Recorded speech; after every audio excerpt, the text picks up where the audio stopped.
Kastil Besi Hitam Bab 501, Rencana Poros Suku. Zhang Tai tidak sedang membual. Dia memang tidak membutuhkan suku beruang besar dan kota Escail untuk menghabiskan 1 sen pun untuk membangun poros suku. Kemampuan terbesar yang dikuasai Zhang Tai di toko kelontong Donder dalam beberapa tahun terakhir adalah dia memahami mentalitas pelanggan dan bisa menjual barang-barang di konter kepada pelanggan. Dengan cara favorit mereka, Zhang Tai mengira dia adalah sosok kecil ketika dia tumbuh dengan sosok kecil. Oleh karena itu, dia tahu bagaimana cara berpikir tokoh-tokoh kecil. Inti dari rencana poros suku yang benar-benar menggugah perhatian tokoh-tokoh kecil bukanlah jalur kereta api, suku atau prospeknya melainkan hutan belantara es dan salju. Di mata banyak tokoh besar dan orang kaya, hutan belantara es dan salju sama sekali tidak menarik. Mereka mengabaikan tempat seperti itu. Sekalipun mereka merasa hutan belantara es dan salju menarik. Itu pasti karena ada beberapa peluang di sini yang bisa mendatangkan uang atau reputasi bagi mereka, bukan hutan belantara es dan salju itu sendiri. Selain itu, tempat ini tandus dan penuh dengan penduduk asli Slavia yang buas. Hanya ada satu kota di seberang hutan belantara es dan salju.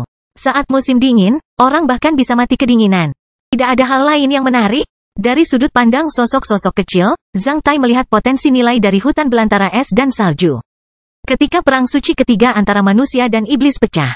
Jika pasukan iblis tidak dapat dilawan, hutan belantara es dan salju akan menjadi tempat terakhir di koridor manusia Black Sun yang dapat ditembus oleh iblis. Sebelum menduduki semua negara di benua itu, iblis tidak akan bisa memulai ekspedisi menuju hutan belantara es dan salju melalui laut. Ini menyiratkan betapa berharganya hutan belantara es dan salju.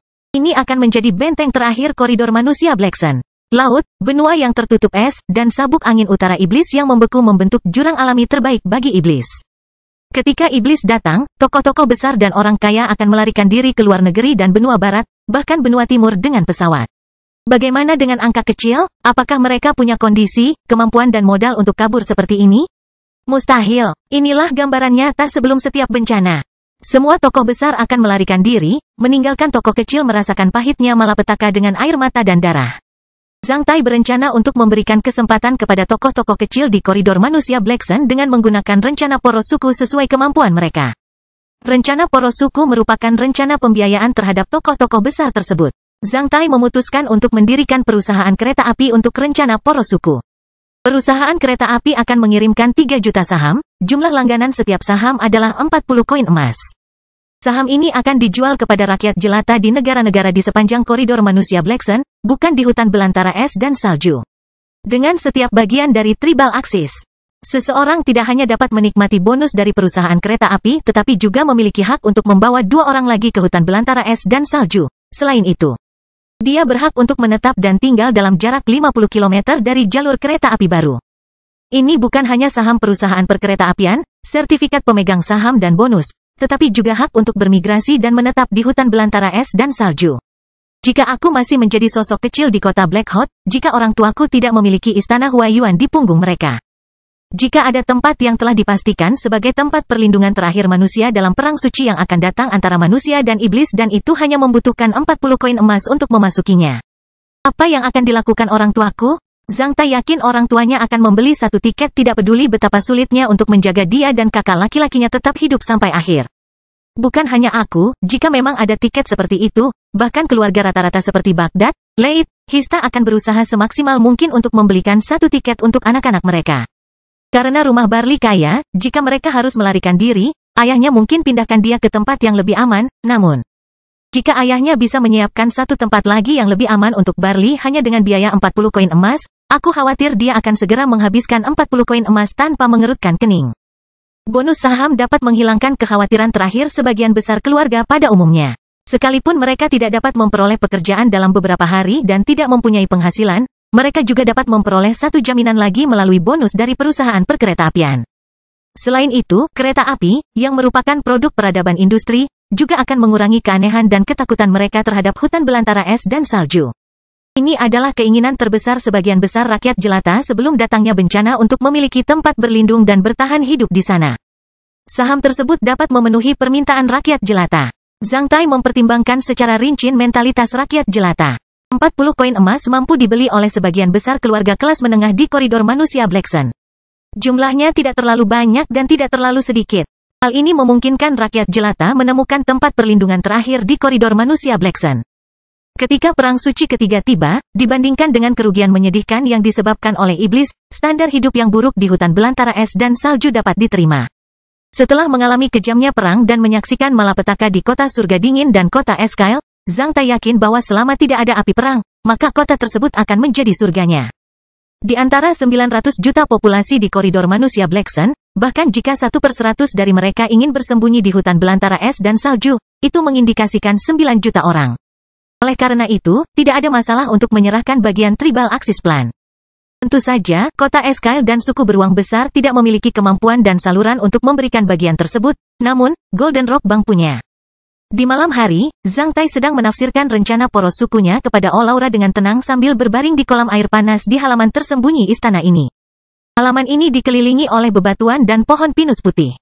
Kelihatannya sangat tenang. Lampu kristal fluorid yang dirancang dengan baik dipasang di bawah bagian kerikil pinggir jalan, memperlihatkan cahaya hijau pucat dan membuat tempat ini lebih redup dan tenang. Pemandian air panas itu mengepul. Suhunya tepat. Namun, saat itu sedang turun salju lebat. Zhang Tai sedang berbaring di atas batu halus, hanya memperlihatkan kepala dan bahunya. Olaura yang mengenakan rok kasa sedang melakukan pijatan rehabilitasi fisik dengan hati-hati untuk punggung Zhang Tai. Setelah menggunakan sebotol obat pemulihan senior, ditambah kemampuan pemulihan awal Zhang Tai yang tidak normal, Zhang Tai hampir pulih hanya setelah 4-5 hari. Banyak luka kecil dari total 100 luka telah hilang dan memperlihatkan kulit merah terang pada beberapa luka yang lebih besar. Olaura terus memijat lembut jaringan otot di sekitar luka dan persendiannya dengan jari-jarinya yang ramping. Sebagai petarung kuat LV10, Olaura, yang sangat akrab dengan tubuh manusia, tahu bagaimana membantu seorang petarung memulihkan lukanya secepat mungkin lebih baik daripada orang biasa. Pada saat ini, dalam adegan ini, ketika menikmati pijatan halus dan lembut dari kecantikan yang dingin dan cemerlang, Zhang Tai merasa berada di surga. Setelah mendengar bahwa Zhang Tai bersiap mempercayakan Golden Rock Bank untuk mengirimkan 3 juta saham untuknya, Olaura di belakangnya menghentikan gerakannya. 3 juta dikalikan 40 adalah angka astronomis yang di luar pemahaman Olaura. Berapa harganya? Totalnya 120 juta koin emas.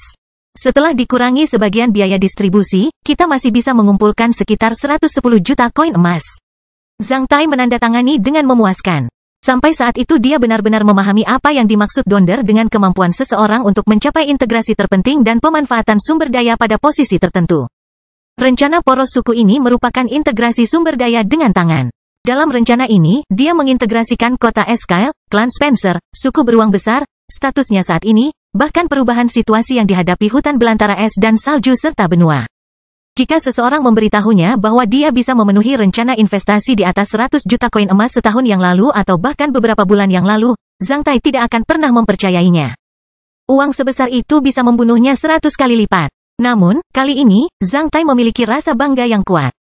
Dia tidak menyamar sebagai ayah sampah dengan menggunakan fungsi kastil besi hitam dan bantuan healer atau meraih kesuksesan dengan bantuan orang lain, klan atau kepercayaan, sebaliknya.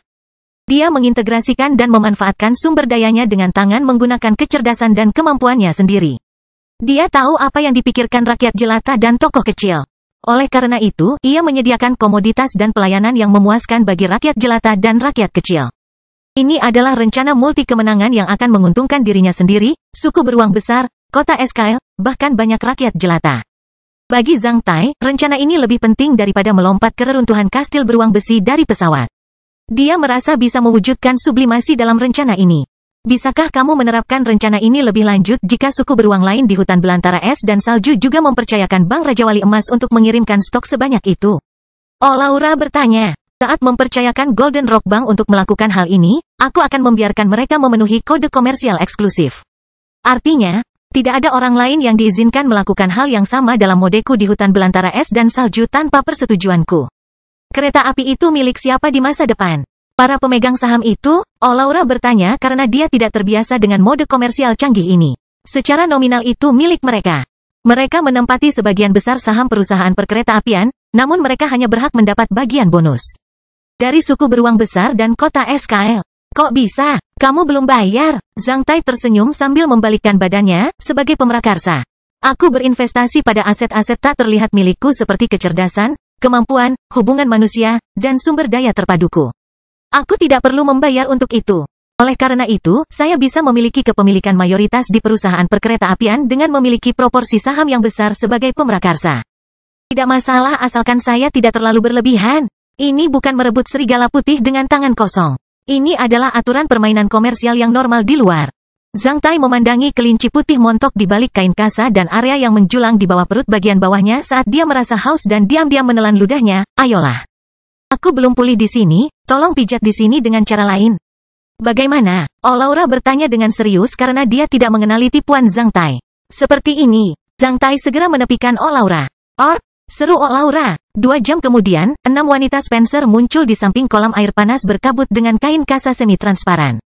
Melihat ritmenya yang beriak, wajah ke-6 wanita itu memerah. Akhirnya, mereka berjalan di kolam dengan perlahan dan anggun sambil mengertakkan gigi. Kastil besi hitam bab 502, meninggalkan hutan belantara es dan salju. Pada tanggal 18 November, semua perwakilan suku beruang di hutan belantara es dan salju berkumpul di kota Esquile. Mereka menandatangani deklarasi Esquile, yang melambangkan datangnya masa yang benar-benar damai di antara suku-suku Slavia di hutan belantara es dan salju sebelum Perang Suci Ketiga antara manusia dan setan. Sejak hari penandatanganan deklarasi Esquile, semua perang antar suku Slavia dilarang di hutan belantara es dan salju. Setiap tindakan militer yang melibatkan lebih dari 50 peserta yang ditargetkan pada suku lain, mulai dari suku tikus minimal hingga suku beruang yang paling kuat, akan dihukum berat oleh suku beruang yang telah menandatangani deklarasi Esquile. Meskipun deklarasi Esquile tidak dapat menghapuskan seluruh konflik di hutan belantara es dan salju, namun deklarasi Esquile dapat meminimalkan kerusakan yang diakibatkan oleh konflik tersebut. Selama suku beruang bisa tetap damai, seluruh hutan belantara es dan salju tidak akan terjadi kekacauan besar. Selain itu, konflik antar suku kecil bisa saja terjadi dalam skala yang sangat kecil. Karena dia tahu apa yang dikhawatirkan oleh suku beruang lain di hutan belantara es dan salju, Zhang Tai mengajukan rencana yang bisa membuat semua orang merasa tenang. Dengan demikian, seluruh perwakilan suku beruang api, suku beruang liar, suku beruang gunung, suku beruang laut, suku beruang hitam, dan suku beruang setan yang datang dari jauh segera menandatangani deklarasi Esquile. Bagi suku-suku itu, selama suku beruang besar dan suku beruang besi tidak berencana menyatukan seluruh hutan belantara es dan salju serta seluruh Slavia, mereka akan menghela nafas lega. Perwakilan dan tim dari 6 suku memasuki kota Esquile pada tanggal 17 November. Dalam arti tertentu, ini seperti sebuah aliansi. Sebelum tiba di kota Esquile, perwakilan suku-suku ini telah mendengar pidato Zhang Tai di pemakaman korban Esquile dan menjadi lebih tenang. Setelah menandatangani deklarasi Esquile ini, mereka menjadi santai sepenuhnya. Meskipun beberapa orang yang galak dan berkuasa cenderung selalu menganggap perjanjian yang ditandatangani hanya sekedar kertas bekas. Namun sekarang Zhang Tai telah membuat pernyataan publik dan menandatangani perjanjian yang begitu serius, kecuali jika dia ingin kreditnya ditolak di Ice and Snow. Hutan belantara, efek dari deklarasi ini akan terjamin. Selain itu, setelah menyaksikan korban lebih dari 1 juta orang, bahkan kaum Calvinisme Slavia paling radikal di suku beruang besar pun menjadi diam. Mereka tahu bahwa krisis terbesar yang dihadapi bangsa Slavia bukanlah ketegangan antar suku, melainkan perang suci yang akan datang antara manusia dan setan. Setelah penandatanganan deklarasi Esquile dan berita tentang jalur kereta api pertama di hutan belantara es dan salju terungkap ke publik, reputasi Zhang Tai semakin meningkat. Meskipun banyak orang yang masih ragu bahwa Zhang Tai mempunyai modal dan kemampuan untuk membangun jalur kereta api seperti itu di hutan belantara es dan salju. Namun kini setelah berita itu terungkap, mereka selalu terinspirasi. Semua orang paham tentang manfaat jalur kereta api, terutama jalur kereta api yang dapat menembus bagian utara dan selatan seluruh hutan belantara es dan salju. Jika jalur kereta api ini benar-benar dibangun, maka akan memberikan dampak yang beragam dalam membantu perdagangan luar negeri kota Esquile. Dalam beberapa hari, meski penderitaan akibat bencana di kota Esquile belum sepenuhnya hilang, deklarasi Esquile dan rencana poros suku yang diajukan oleh Zhang Tai telah membawa kembali secercah kecemerlangan dan harapan kepada masyarakat. Oleh karena itu, seluruh kota secara bertahap memulihkan vitalitasnya. Bangunan dan blok yang hancur mulai dibersihkan. Sekolah-sekolah khususnya politeknik di kota Esquile mulai memperluas dan merekrut siswa-siswa yang tidak berbakat sebagai petarung. Kantor polisi dan penjaga kota-kota Esquile mulai merekrut mahasiswa baru dan melaksanakan pelatihan rehabilitasi. Meskipun ibu kota untuk jalur kereta api belum tersedia. Namun atas perintah Zhang Tai, para insinyur yang melakukan pencarian awal dan desain awal jalur kereta api, yang direkrut oleh badan asing klan Spencer, telah menaiki kapal menuju hutan belantara es dan salju. Rencana perluasan besar-besaran pabrik baja Esquile beserta program dan fasilitas pendukungnya telah dimulai. Rencana cetak biru seluruh kawasan industri Teluk Spias membuat setiap pekerja industri di kota Esquile bersemangat karena luas Teluk Spias mungkin akan mencapai lebih dari 100 km persegi di Masa depan. Pada tanggal 18 November setelah memastikan bahwa Zhang Tai telah pulih sepenuhnya, Olaura meninggalkan kota Esquire dan kembali ke suku Elang Abu-Abu. Sebagai tetua klan, dia harus memikul banyak tanggung jawab atas naik turunnya suku Elang Abu-Abu. Olaura bangga dan mandiri. Dia datang ke kota Esquire demi Zhang Tai, dan dia meninggalkan kota Esquire juga karena Zhang Tai. Dia tidak terlalu menyerah pada Zhang Tai karena perubahan status Zhang Tai. Dia bahkan tidak suka menggunakan uang Zhang Tai. Ketika Olaura pergi, Zhang Tai pergi bersamanya sejauh lebih dari 50 km dari kota Esquire dengan Sifodon. Selain itu, Zhang Tai menghadiahkan 2 Sifodon, 1 untuknya dan 1 untuk Seton, serta 2 kantong benih, 1 biji bakten, dan 1 kentang. Beberapa hari yang lalu, kentang yang ditanam Zhang Tai di Castle of Black Iron akhirnya menyelesaikan mutasi dan evolusi pertamanya. Kentang baru tidak hanya menghasilkan panen yang lebih banyak, tetapi juga memiliki kemampuan yang lebih besar untuk menahan kekeringan dan dingin. Zhang Tai meminta Heller mempercepat pematangan beberapa jenis kentang baru di Castle of Black Iron dan memberikannya kepada Olaura. Setelah mencium Zhang Tai, Olaura pergi. Pada hari kedua setelah deklarasi Esquire dikeluarkan, Zhang Tai selesai menegosiasikan program penerbitan pembiayaan saham dari Tribal Axis Plan dengan Su Tao, manajer Golden Rock Bank. Di ruang tamu Rose Manor dengan menandatangani dokumen kerjasama resmi. Biaya penerbitan Golden Rock Bank adalah 5%. Yang berarti mereka akan meminta 2 koin emas untuk setiap saham sebagai pembayaran. Oleh karena itu, biaya penerbitan saham Tribal Axis Plan akan mencapai 6 juta koin emas. Namun, Zhang Tai mendapatkan lebih dari itu.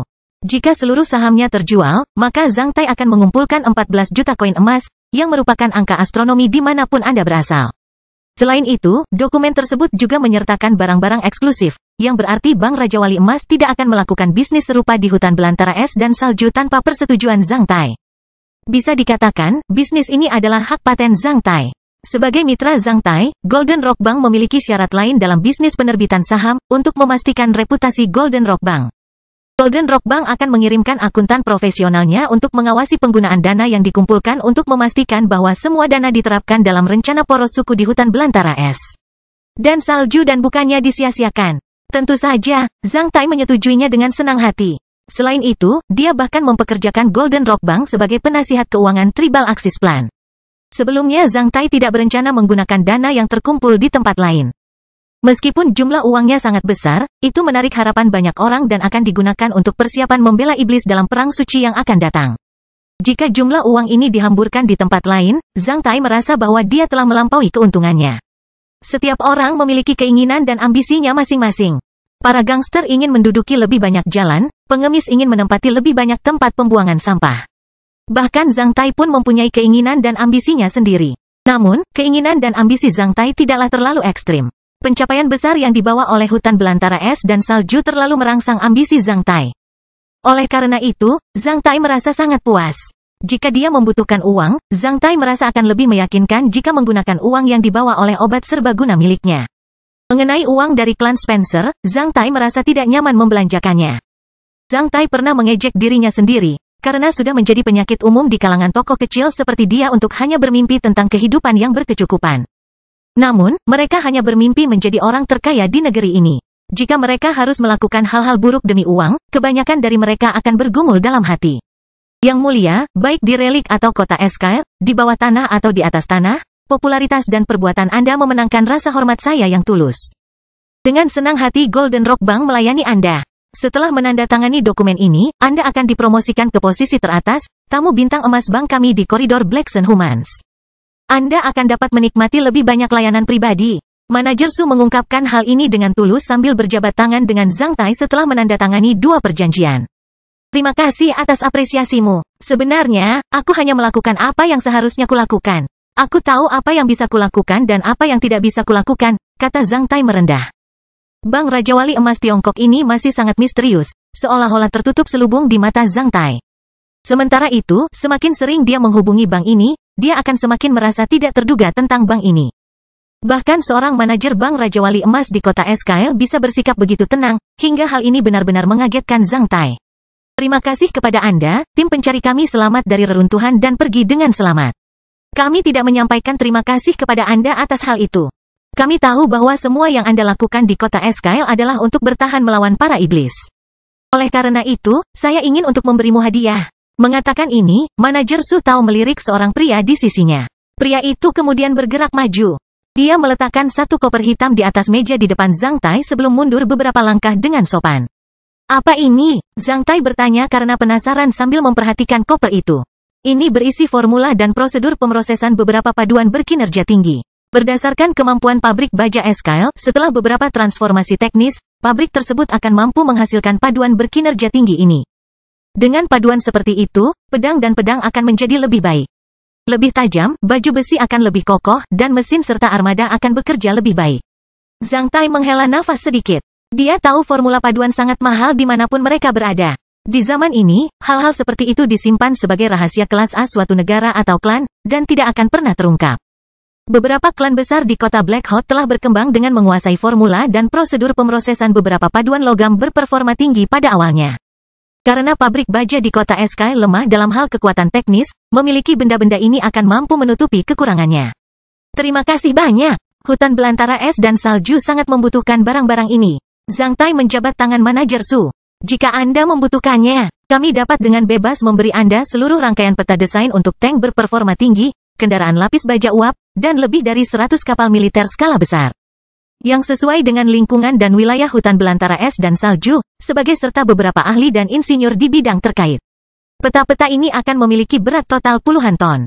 Para ahli dan insinyur militer tersebut dapat mengajari Anda cara mengubah peta-peta ini menjadi objek nyata. Ya, kami membutuhkannya, kami sangat membutuhkannya. Zhang Tai tersenyum lebar. Ini tidak lain adalah pemberian bantal ketika seseorang hendak tidur. Baja dari pabrik baja S-Kyle tidak berguna kecuali diubah menjadi benda-benda ini. Zhang Tai bertanya, bisakah Anda memberitahu saya alasan Anda ingin membantu saya? Pertama, kami mengucapkan terima kasih yang tulus kepada Anda. Kedua, sebagai anggota umat manusia, sebelum datangnya perang suci, kami ingin melakukan yang terbaik untuk membantu Anda bertahan melawan iblis. Golden Rock Bank tidak hanya sebuah organisasi yang berfokus pada uang. Ketiga, kami yakin Anda dapat menggunakan hal-hal ini secara wajar. Apakah ini bonus popularitas yang legendaris? Zhang Tai hampir tergerak oleh dirinya sendiri. Zhang Tai mengantar manajer Su Tao keluar pintu. Setelah itu, dia kembali ke ruang tamu.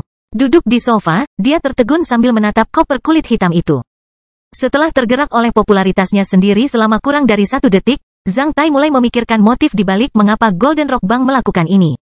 Keputusan ini tidak akan pernah bisa dibuat oleh manajer Golden Rock Bank. Keputusan ini pasti dilakukan oleh manajemen yang lebih tinggi. Lambat laun, Zhang Tai mulai merasa kedinginan. Golden Rock Bank mempunyai niat baik untuk melakukan ini. Namun, apa yang membuat Zhang Tai merasa kedinginan adalah penilaian tepat dari Bank Raja Wali Emas mengenai situasi keseluruhan benua tersebut. Hanya ketika Golden Rock Bank mengetahui bahwa semua negara di semua benua di seberang lautan akan dihancurkan sepenuhnya oleh setan, barulah mereka memutuskan bahwa membantu dia dengan biaya yang begitu tinggi adalah hal yang berarti. Meskipun keenam wanita klan Spencer telah memberi Zhang Tai pemahaman baru tentang pembubaran akhir-akhir ini, mereka membantu Zhang Tai mengatur segalanya dengan baik di kota S-Kyle. Oleh karena itu, Zhang Tai merasakan pengakuan baru atas bakat dan kemampuan wanita Spencer. Namun, Zhang Tai tahu bahwa dia harus kembali ke kota Black Hawk sesegera mungkin. Kalau tidak, akan sulit menemukan teman-temannya ketika benua barat menjadi kacau. Pada tanggal 21 November setelah mengatur urusan di hutan belantara es dan salju, Zhang Tai berangkat melalui laut. Atas permintaan Zhang Tai, 2 tetua klan Spencer dan 3 tetua suku beruang besar mengikutinya ke kapal pesiar pribadi mewah klan Spencer seberat 10.000 ton. Angin utara menderu-deru di laut, menimbulkan gelombang besar yang tak henti-hentinya. Namun, pelayaran itu tidak terasa bergelombang sama sekali. Mendengar kata-kata Zhang Tai, para tetua memandangi biji bakten dan kentang segar di 2 piring besar di depan mereka. Setelah Zhang Tai menyelesaikan kata-katanya, para tetua saling bertukar pandang dalam diam. Singkatnya, saya harus meninggalkan hutan belantara es dan salju sendirian. Saat saya menyelesaikan urusan saya akan kembali. Ini adalah benih. Jangan tanya dari mana saya mendapatkannya. Benih ini akan berguna untuk hutan belantara es dan salju. Kamu akan mengetahuinya setelah menanamnya. Kamu akan pergi. Kami dapat mengatur tim petarung yang kuat untuk menemanimu. Penatua Tos berkata, saya juga bisa menemani Anda. Tidak perlu. Ini urusan pribadiku. Aku akan mengurusnya sendiri. Apakah kamu akan pergi sekarang? Penatua Rodolfo bertanya karena penasaran. Itu benar. Apakah kamu ingin pergi ke Pulau Saint Helena dengan kapal ini? Tidak. Saya akan berenang ke benua itu dan saya tidak akan tinggal di Pulau Saint Helena. Berenang. Bisakah seseorang berenang melintasi Selat Oro dan sabuk angin utara iblis menuju benua yang jaraknya puluhan ribu mil? Mendengar jawaban Zhang Tai, semua tetua memasang ekspresi aneh. Seolah-olah mereka baru saja mendengar Zhang Tai sendiri yang akan terbang ke sana. Jika bukan karena keagungan Zhang Tai dan perilakunya yang sangat normal hari ini, para tetua pasti ingin memeriksa apakah Zhang Tai demam atau tidak dengan menyentuh keningnya. Yah, aku harus pergi sekarang. Aku akan kembali jika perlu. Setelah kata-kata terakhir ini, Zhang Tai segera pergi. Di bawah tatapan para tetua, Zhang Tai melompat dari kapal dan menghilang di laut kosong. Kastil Besi Hitam Bab 503 kembali ke Kalur.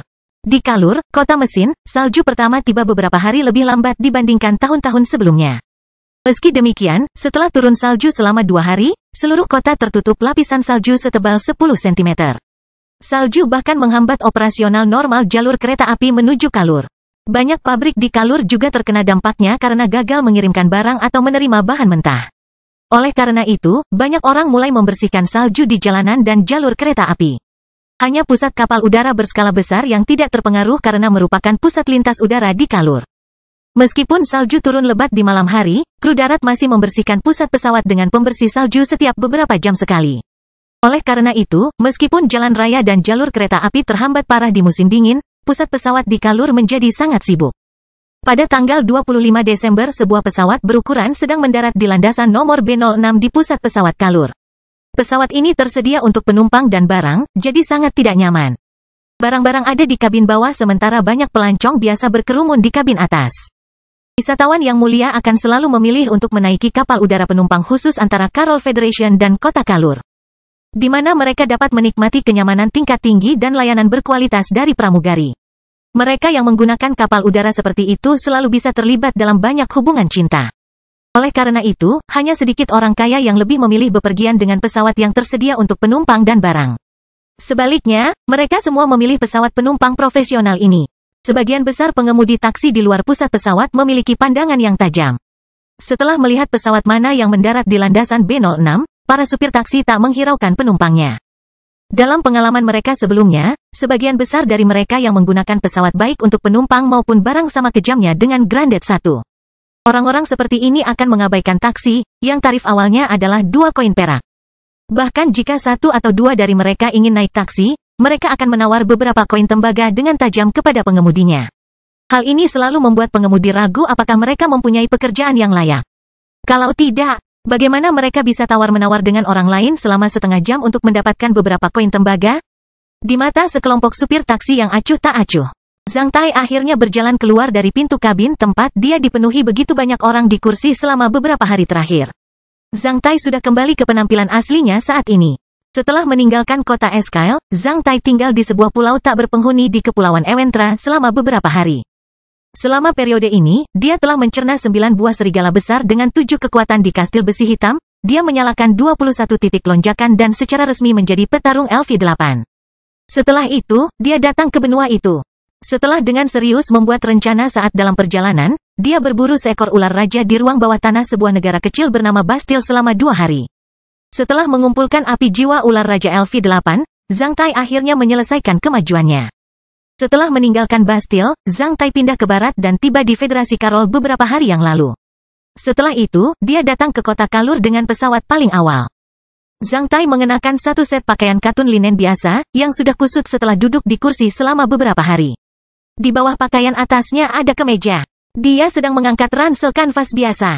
Set pakaian ini sebelumnya tidak terlihat lusuh. Namun, karena saat itu musim dingin dan dia tidak mengenakan mantel atau mantel bulu, dia terlihat lusuh. Setelah menghirup udara dingin dalam-dalam, Zhang Tai mengungkapkan senyuman. Setelah itu, dia berjalan menuju taksi tersebut.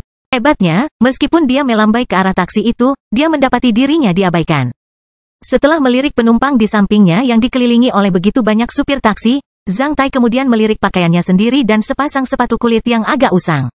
Setelah itu, dia mengusap hidungnya, memaksakan senyum pahit dan berjalan di depan taksi terdekat. Pah, Zhang Tai sedikit mengetuk kaca minibus. Pengemudi yang berada di dalam mobil yang hangat, menurunkan kaca jendela dengan enggan dan menatap Zhang Tai dengan sepasang mata yang enggan. Harga awalnya adalah 3 koin perak. Sopir itu meminta 1 koin perak lagi dari Zhang Tai untuk menakutinya sesegera mungkin. Tidak masalah, Zhang Tai tersenyum, saya akan pergi ke Blapei, tidak apa-apa. Sopir menjadi agak ragu-ragu. Sementara itu, ekspresi enggannya menghilang. Dia menjawab dengan sikap yang sedikit lebih baik, Blapei berjarak lebih dari 100 km dari sini. Kita memerlukan waktu lebih dari 3 jam dari sini ke Blapei. Selain itu, saya tidak dapat menerima tamu dalam perjalanan pulang dari sana. Oleh karena itu, biayanya adalah sangat mahal. Setidaknya akan dikenakan biaya 15 koin perak. Tidak ada tawar-menawar. Baiklah, ayo pergi. Mengatakan ini, Zhang Tai membuka pintu belakang dan melemparkan dirinya ke kursi belakang. Sopir itu berbalik dan memperhatikan Zhang Tai. Kamu harus membayarku dulu. Zhang Tai kemudian merogoh sakunya sebentar sebelum mengeluarkan koin emas. Dia kemudian melemparkan koin emas itu ke pengemudi. Segera menangkapnya, pengemudi menemukan bahwa itu adalah koin emas lokomotif yang dikeluarkan oleh Aliansi Andaman. Melihat koin emas ini, pengemudi langsung menjadi santai saat menyalakan mobil. Sambil mengamati kota aneh di luar jendela, Zhang Tai menghela nafas sedikit karena dia tidak tahu apakah kota ini dapat dilestarikan dalam perang suci yang akan datang. Karena dia tidak mengenal siapapun di kota ini, dia langsung menuju ke Blapei. Dari sana dia berencana berangkat ke kota Black Hot dengan kereta api. Apakah kamu pernah ke sini sebelumnya? Koin emas Aliansi Andaman jarang terlihat di sini, pengemudi memulai percakapan. Aku pernah tinggal di kota Black Hot sebelumnya. Sayangnya, kota Black Hot adalah kota LV4 yang berada di bawah afiliasi Provinsi Brunswick, Kekaisaran Norman. Aliansi Andaman kita telah dibatalkan. Semua kota telah dipisahkan kecuali Kalur. Sopir itu menghela nafas dengan nada nostalgia. Setelah mengetahui bahwa Zhang Tai adalah penduduk Aliansi Andaman, suara pengemudi menjadi lebih lembut. Kita harus menunjukkan penghargaan kita terhadap alkemis kuat dari klan gerbang besi itu. Kota-kota lain tidak seberuntung itu. Ya, bagaimana kabar Kalur sekarang? Ini lebih ramai dari sebelumnya. Sejumlah besar pesanan dari dinasti Sun dan Kekaisaran Norman sangat memuaskan para pemilik pabrik. Melalui perbincangan dengan sopir taksi, Zhang Tai mengetahui banyak hal yang terjadi di Kalur selama setahun terakhir. Korps bulu cemerlang dan tanduk besi telah mundur dari sekitar kota Kalur pada awal tahun ini. Oleh karena itu, situasi tegang yang dihadapi wilayah ini telah teratasi. Namun, pertempuran kecil masih selalu terjadi di perbatasan antara kedua pasukan. Namun itu semua hanyalah gosip di Kalur yang belum dikonfirmasi melalui saluran resmi manapun. Kerajaan Norman sudah mencabut pembagian dan pendiriannya yang selama ini ada di teater Kalur. Namun, sebagian dari korps tentara tanduk besi masih ditempatkan di sana. Setelah mendengar bahwa wilayah ini masih berada dalam kendali korps tanduk besi, Zhang Tai menghela nafas dalam-dalam. Dia tahu bahwa apa yang akan dia lakukan di kota Black Hot sedikit melanggar hukum kerajaan Norman. Jika wilayah ini berada di bawah kendali kekuatan lain, akan sulit baginya untuk memindahkan begitu banyak orang. Namun jika masih dalam kendali korps tanduk besi, banyak hal yang bisa diselesaikan dengan mudah. Sambil mengobrol, taksi meninggalkan wilayah kota Kalur setelah beberapa saat. Melihat banyaknya pos jaga di jalan depan dan banyaknya kendaraan keluar kota Kalur yang mengantri di depan pos jaga, maka pengemudi memperlambat kendaraannya dan ikut mengantri mengejar truk. Setelah melewati pos penjagaan itu, kita akan memasuki wilayah Kekaisaran Norman. Pos penjaga tidak akan memeriksa barang yang masuk ke Kekaisaran Norman dengan terlalu ketat. Namun, mereka memeriksa orang yang memasukinya dengan sangat serius. Anda tidak dapat memasuki Kekaisaran Norman tanpa sertifikat identitas yang sah diterima oleh Kekaisaran Norman. Kekaisaran Norman tidak menerima orang dengan sertifikat identifikasi beberapa negara dan wilayah. Jika Anda tidak diizinkan masuk, saya hanya akan mengambil 4 dari 15 koin perak Anda. Selain itu, saya akan mengirim Anda kembali ke kota Kalur, sang pengemudi mengingatkan Zhang Tai dengan ramah. Zhang Tai tersenyum. Kartu identitasku seharusnya berfungsi. 2 tentara berseragam militer Kekaisaran Norman berwarna merah tua naik ke gerbong truk dan melihat ke dalam dengan cepat sebelum melompat. Setelah itu, mereka menaikkan palang jalan agar truk bisa melaju. Kemudian seorang tentara yang berdiri di depan pos jaga memberi isyarat tangan ke arah taksi. Melihat isyarat tangan tersebut, sang sopir taksi buru-buru melajukan mobilnya ke depan dengan cermat. Di saat yang sama, 2 pria tangguh dengan pedang panjang berjalan mendekat. Bahkan sebelum tentara itu mengetuk jendela, sopir taksi sudah buru-buru menyerahkan sertifikatnya. Setelah memeriksa sertifikatnya, tentara tersebut mengembalikannya kepada pengemudi. Sementara itu, dia meminta pengemudi membuka bagasi. Tolong tunjukkan padaku sertifikat identitasmu, kata prajurit lainnya dengan dingin sambil berdiri di luar pintu mobil Zhang Tai dan sedikit menundukkan kepalanya untuk menatap Zhang Tai dengan tatapan serius. Remaja laki-laki lajang, seperti Zhang Tai, adalah sasaran utama dari pos penjagaan ini. Zhang Tai memberikan kartu identitasnya kepada prajurit itu. Setelah melihat sekilas sertifikat identitas Zhang Tai dari kaca spion, supir taksi itu gemetar sesaat. Di tengah buklet hijau tua itu terdapat relief naga berlapis perak yang berkilau, halus, namun tampak ganas. Di bawahnya terdapat sepasang pedang panjang bersilang dan butiran seperti daun pohon. Dengan adanya sertifikat identifikasi ini, Penumpang ini harus menjadi perwira militer Kekaisaran Norman. Kastil Besi Hitam Bab 504, Pertemuan Dramatis. Meskipun Zhang Tai dicari oleh polisi rahasia Kekaisaran Norman, kualifikasinya sebagai perwira militer tidak dibatalkan oleh Korps Tanduk Besi. Pihak militer Kekaisaran Norman tidak mengakui bahwa Zhang Tai dicari oleh polisi rahasia mereka. Bahkan jika Zhang Tai meninggalkan Kekaisaran Norman, dia masih menjadi perwira militer Korps Tanduk Besi. Pengejaran Franka mengungkap konflik mendalam antara wilayah militer perbatasan utara Kekaisaran Norman dan Komite Peninjau Tatanan Perbatasan Utara Kekaisaran Norman. Polisi rahasia mengejar Zhang Tai sementara kelompok militer Kekaisaran Norman mengejar Mayor Franka. Ketika konflik antara kedua pihak pecah, Zhang Tai dan Mayor Franka menjadi bidak catur yang menarik. Akibatnya, hanya sedikit orang yang memperhatikan kebenaran di balik konflik antara dirinya dan Mayor Franka. Namun, peristiwa itu berbalik pada akhirnya. Ketika Istana Huaiyuan muncul tiba-tiba, polisi rahasia langsung menghilang. Meskipun polisi rahasia belum mencabut perintah mereka untuk menangkapku. Selama aku tidak menyerahkan diri ke markas polisi rahasia, aku akan diabaikan oleh mereka. Jauh lebih aman bagi Zhang Tai yang berada di wilayah militer perbatasan utara Kekaisaran Norman. Jika Korps Tanduk Besi mengakui bahwa Zhang Tai adalah seorang penjahat, maka itu sama saja dengan menamparkan wajah mereka sendiri. Karena itu berarti mereka mengakui bahwa mereka telah dipukuli oleh Komite Peninjau Ketertiban. Peristiwa ini terkait dengan reputasi militer Kerajaan Norman. Oleh karena itu, tidak ada seorang pun yang akan menyusahkan Zhang Tai selama dia bersikap rendah hati. Dia bahkan tidak perlu menyembunyikan dirinya atau mengganti namanya. Saat prajurit itu melihat sertifikat perwira militer Zhang Tai, dia langsung berubah serius dan segera mengambilnya dengan tangannya. Dia membacanya sekilas sebelum dengan paksa menelan ludahnya. Di sertifikat itu tertulis posisi pekerjaan dan penghargaan Zhang Tai, Letnan 2 Kam Darah Besi, Divisi nomor 39. Pemenang medali darah besi Kekaisaran Norman.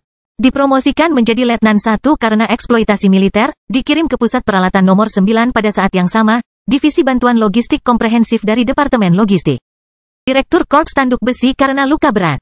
Ini adalah seorang perwira militer yang pensiun dari garis depan karena luka parah, dan telah melakukan eksploitasi militer besar-besaran di teater Kalur. Sertifikat perwira militer Zhang Tai terlalu berat bagi prajurit tersebut. Namun, usia Zhang Tai tampak meragukan. Prajurit biasa ini tidak pernah memiliki kesempatan untuk menyentuh sertifikat perwira militer yang sebenarnya sejak masuk militer dan tidak dapat mengidentifikasi apakah itu asli atau tidak. Oleh karena itu, dia hanya bisa melihat seorang Letnan 2 yang ditempatkan di dekat pos jaga beberapa meter jauhnya dan membuat isyarat tangan tanpa suara ke arahnya. Letnan 2 memperhatikan situasi yang terjadi dan dia datang bersama 2 tentara lainnya. Prajurit biasa kemudian menyerahkan sertifikat perwira militer Zhang Tai kepada Letnan 2. Setelah memeriksanya beberapa detik, Letnan 2 memastikan kebenarannya. Setelah itu, dia berdiri tegak dan memberi hormat militer kepada Zhang Tai yang kemudian mengeluarkan suara pah. Selamat datang kembali, Baginda. Apakah Anda akan pergi ke Blapei? Apakah Anda membutuhkan kami untuk mengantar Anda ke sana? Saat Letnan 2 mengatakan hal ini, dia mengembalikan sertifikat perwira militer kepada Zhang Tai melalui jendela dengan cara yang sangat hormat. Di pasukan Kekaisaran Norman, siapapun yang dianugerahi medali darah besi karena eksploitasi militernya di medan perang dapat menikmati perlakuan khusus dimanapun mereka berada di negara tersebut. Jika pangkat Letnan 1 tidak terlalu mencolok, medali darah besi membuatnya benar-benar luar biasa. Tidak perlu, aku akan kembali dengan taksi. Baik, selamat jalan. Melihat perwira militer itu memberi hormat militer kepada penumpang tersebut, para prajurit lainnya buru-buru menaikkan palang jalan, membiarkan mobil Zhang Tai lewat. Letnan 2 yang bertugas di pos jaga itu baru saja diberangkatkan ke Korps Tanduk Besi setelah lulus dari Sekolah Komando Militer Perbatasan Utara Kerajaan Norman pada awal tahun ini. Karena perang antara Korps Tanduk Besi dan Brilliance Feathers baru saja berakhir, dia tidak mengenal Zhang Tai. Melihat taksi itu menghilang di kejauhan, Letnan 2 ini sedikit mengernyit. Dia teringat bahwa seseorang pernah menyebut nama Zhang Tai kepadanya sebelumnya. Namun, dia tidak bisa menghubungkan nama itu dengan gambar Zhang Tai. Seorang Letnan 1 muda yang telah memperoleh medali darah besi akan dikenali dalam Korps Tanduk Besi. Kenapa aku tidak bisa mengingatnya? Letnan 2 muda itu merasa gelisah. Baru 20 menit setelah Zhang Tai pergi, Letnan 2 itu melirik poster buronan melingkar di pos jaga. Dia kemudian gemetar ketika dia ingat di mana dia mendengar nama ini. Itu adalah perwira militer muda paling terkenal, yang membunuh puluhan polisi rahasia dan menyebabkan keributan besar serta dicari oleh polisi rahasia. Dia kembali, Letnan 2 dengan paksa memukul kepalanya.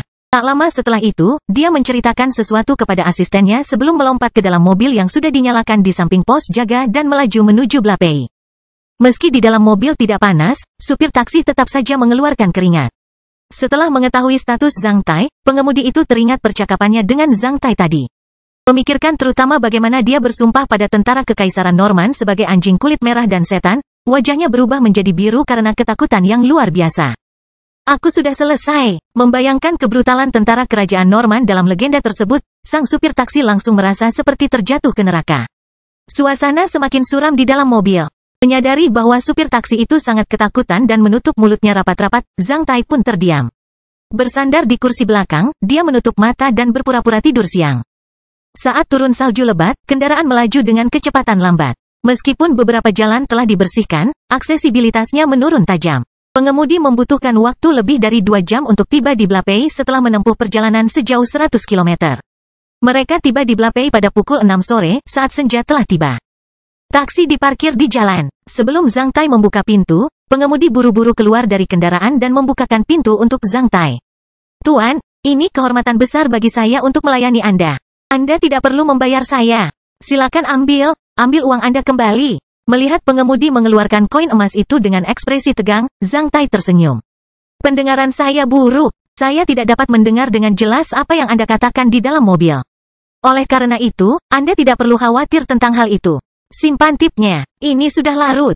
Anggota keluarga Anda masih menunggu Anda di rumah. Blapeis beruang dan sosisnya enak. Kamu bisa membelikannya. Berkendara pelan-pelan dalam perjalanan pulang. Sampai jumpa. Zhang Tai melambaikan tangannya sebelum pergi dengan ransel kanvasnya. Saat menyaksikan bayangan Zhang Tai pergi, sang pengemudi berdiri diam selama beberapa saat dengan perasaan campur aduk. Akhirnya dia memutuskan dia yakin bahwa dia baru saja bertemu dengan orang baik dan tidak akan menghadapi masalah apapun. Dia kemudian masuk ke dalam mobilnya. Setelah itu, dia benar-benar pergi dan membeli bir dan sosis sebelum kembali ke Kalur. Ada juga salju yang menumpuk di jalanan Blapei. Agak licin. Karena cuaca dingin, banyak toko pinggir jalan yang tutup. Hanya beberapa orang yang terlihat di jalan mengenakan mantel tebal. Zhang Tai memutuskan untuk mencari tempat untuk beristirahat. Dia kemudian berbelok ke jalan di pusat kota Blapei. Ketika dia melihat toko kostum wanita, Zhang Tai langsung terkejut ketika dia ingat bahwa dia pernah ke sini sebelumnya. Dibandingkan dengan apa yang dia lihat di sana terakhir kali, pakaian di etalase yang menghadap ke jalan sudah menjadi pakaian wanita yang tebal. Leher para model di etalase dilingkari dengan beberapa syal berbulu. Selain itu, ada sepatu hak tinggi, sepatu bot cantik, dan ornamen berkilau. Di bawah cahaya lampu neon, etalase tersebut dipenuhi dengan kualitas feminin dan daya tarik emosional yang kuat. Di samping pintu ada tumpukan salju yang dipindahkan ke sana dengan sekop. Sebaliknya, cahaya lampu di toko terasa hangat. Setelah menggosok wajahnya dan memperlihatkan senyuman, Zhang Tai membuka pintu dan masuk. Ding! Setelah bel berbunyi renyah dan manis, pria yang mengatakan sesuatu di meja kasir berbalik dan melihat Zhang Tai. Ketiga orang itu terkejut pada saat bersamaan.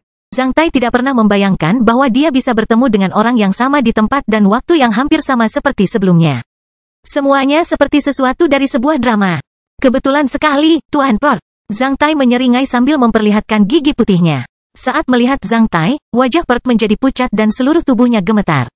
Di mata Pert, gigi putih Zhang Tai sama ganasnya dengan naga jahat ketika hendak memakan manusia.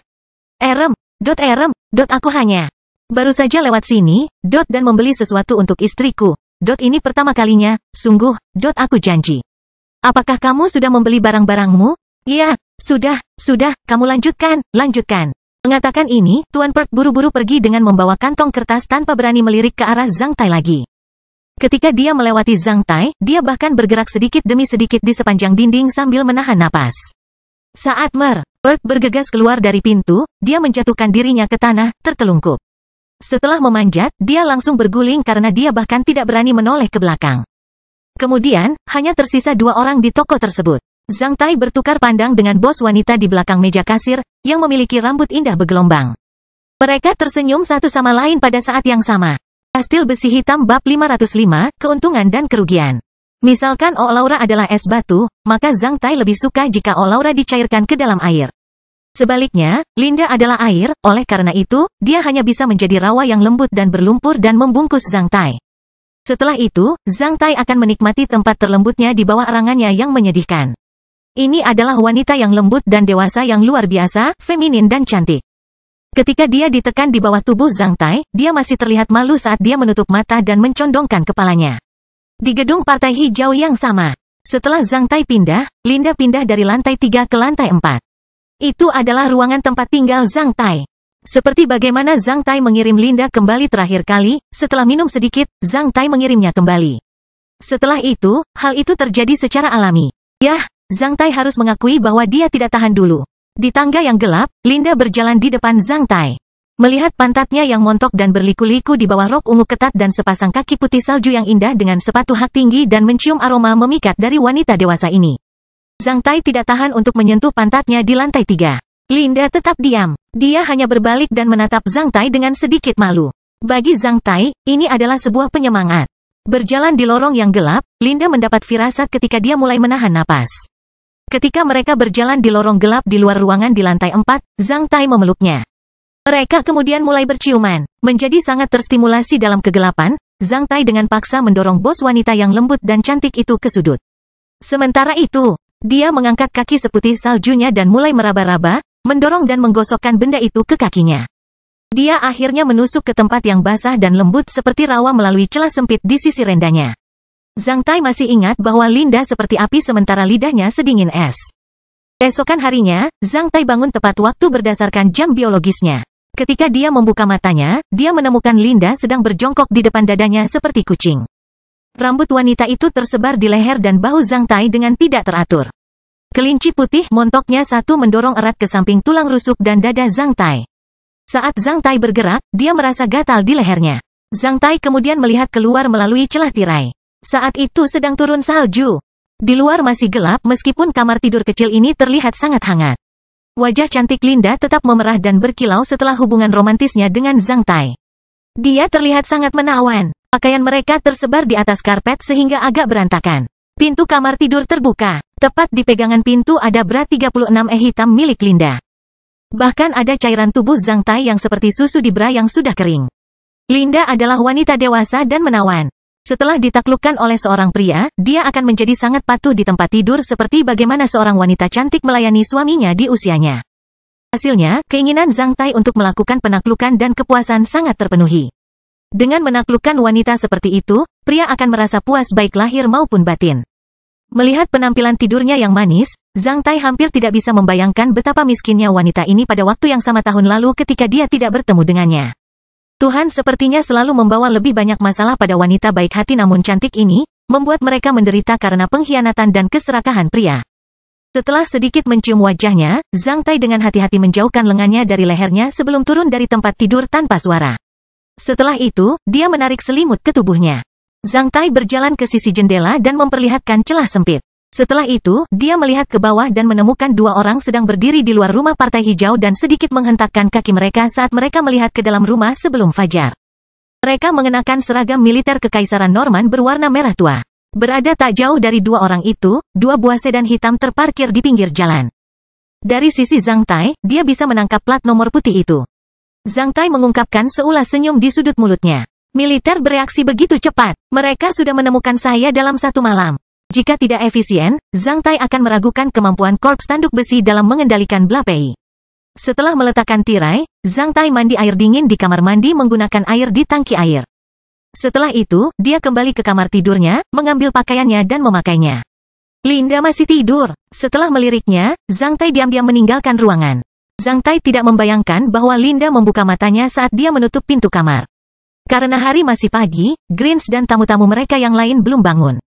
Oleh karena itu, Zhang Tai meninggalkan gedung Green dan berjalan menuju dua tentara yang berdiri di persimpangan jalan. Melihat Zhang Tai berjalan keluar gedung, kedua tentara itu menjadi bersemangat. Namun, sebelum mereka mengucapkannya, Zhang Tai sudah membuka mulutnya. Terima kasih, bahwa aku menemui petugasmu. Setelah saling melirik, kedua tentara itu mengangguk sebelum memimpin Zhang Tai ke kendaraan di luar jalur. Setelah membuka pintu, mereka mengundang Zhang Tai masuk. Setelah itu, mereka memasuki kendaraan di depan. Seorang perwira militer berpangkat Letnan Kolonel Kekaisaran Norman sedang duduk di dalam mobil dengan tatapan serius dan menunggu kedatangan Zhang Tai. Hai, Letnan 1 Zhang Tai. Saya benar-benar tidak menyangka bisa bertemu Anda lagi di Blapei. Saya Labeli, seorang Letnan Kolonel dari Kementerian Pengawasan Korps Tanduk Besi. Setelah berjabat tangan di dalam mobil, Zhang Tai duduk di seberang kursi Letnan Kolonel. Halo, Letnan Kolonel. Saya minta maaf karena telah menimbulkan masalah bagi saudara-saudara di Kementerian Pengawasan dalam cuaca seperti ini. Setelah mendengar kata-kata saudara-saudara di Kementerian Pengawasan, Letnan Kolonel Labeli tampak agak lembut. Letnan 1 Zhang Tai, Meskipun saya juga membenci sarung tangan merah itu, secara pribadi, saya sangat mengagumi apa yang telah Anda lakukan di Blapei. Tidak peduli apa, kamu masih dicari oleh polisi rahasia. Hubungan antara seluruh korps dan wilayah militer perbatasan utara dan Komite Peninjau Ketertiban Kekaisaran Norman menjadi tegang karena kamu. Kamu harus tahu bahwa kamu adalah orang yang sensitif. Jika kamu muncul di depan umum, kamu mungkin akan mendapat beberapa masalah. Bolehkah aku mengetahui tujuanmu kembali? Aku mempunyai beberapa teman di kota Blackhawk dan Blapei. Aku akan kembali mengunjungi mereka. Jika tidak, aku khawatir aku tidak akan bertemu mereka lagi di masa depan. Zhang Tai menjelaskannya dengan lugas. Sambil menyipitkan matanya, Letnan Kolonel Labelli bertanya, apa yang Anda maksud dengan takut tidak akan bertemu mereka di masa depan? Saya menyaksikan kejadian di Heaven's Cold City. Militer kerajaan Norman pasti telah memperkirakan beberapa informasi penting tentang Heaven's Cold City melalui analisis. Saya pikir beberapa informasi penting seharusnya disampaikan kepada petugas lapangan secara rahasia dari Ironhorn Army. Jika disampaikan nanti, itu akan terlalu tiba-tiba. Apakah saya jelas? Zhang Tai menjelaskan dengan tenang. Para letnan kolonel di Korps Tanduk Besi setidaknya lebih pintar dari rakyat jelata. Oleh karena itu, setelah berpikir sejenak, Letnan Kolonel sudah memahami maksud Zhang Tai. Jika hal ini diberitahukan oleh seorang Letnan 1 dari tentara Tanduk Besi, Letnan Kolonel Labelli akan langsung menangkap Letnan 1 tersebut dan menyelidiki dari mana dia mendapatkan pesan tersebut. Namun, acara di Kota Dingin Surga didominasi oleh Istana Huaiyuan. Kekaisaran Norman tidak dapat memperoleh informasi dan bukti penting tanpa persetujuan Istana Huaiyuan. Sekarang Zhang Tai adalah anggota Istana Huaiyuan dan menjadi peserta acara tersebut, dia harus mengetahui beberapa informasi. Letnan Kolonel Labelli mengangguk. Demi menjaga ketertiban sosial normal, Kekaisaran Norman belum menyampaikan beberapa pesan secara resmi. Anda harus tahu masalah besar apa yang akan timbul jika pesan-pesan itu terungkap. Karena Anda masih menjadi prajurit Kekaisaran Norman, saya harap Anda dapat tetap berpegang pada kode sebagai prajurit Kekaisaran Norman. Ingatlah untuk tidak melakukan sesuatu yang berlebihan. Zhang Tai tersenyum, tentu saja. Aku akan menemui beberapa teman lama di kota Blackhawk. Karena prefektur Huaiyuan di negara Jinyun berbatasan dengan laut, maka di sana sangat indah. Teman-temanku belum pernah melihat laut sejak mereka lahir, oleh karena itu. Saya ingin mengajak mereka melihat laut jika mereka mau. Berapa banyak teman yang kamu punya di sana? Ditambah anggota keluarga mereka. Saya khawatir diperlukan sebuah pesawat udara untuk membawa mereka. Kekaisaran Norman menerapkan kontrol yang sangat ketat terhadap migrasi penduduk. Jika Anda ingin mengajak teman Anda keluar, masing-masing dari mereka memerlukan sertifikat migrasi. Ini mungkin agak sulit, tidak masalah. Aku akan mengelolanya untuk mereka seperti yang dilakukan oleh kekayaan klan besar itu. Aku tidak akan menimbulkan masalah pada orang lain. Berapa lama kamu akan tinggal di Blapei? Tergantung.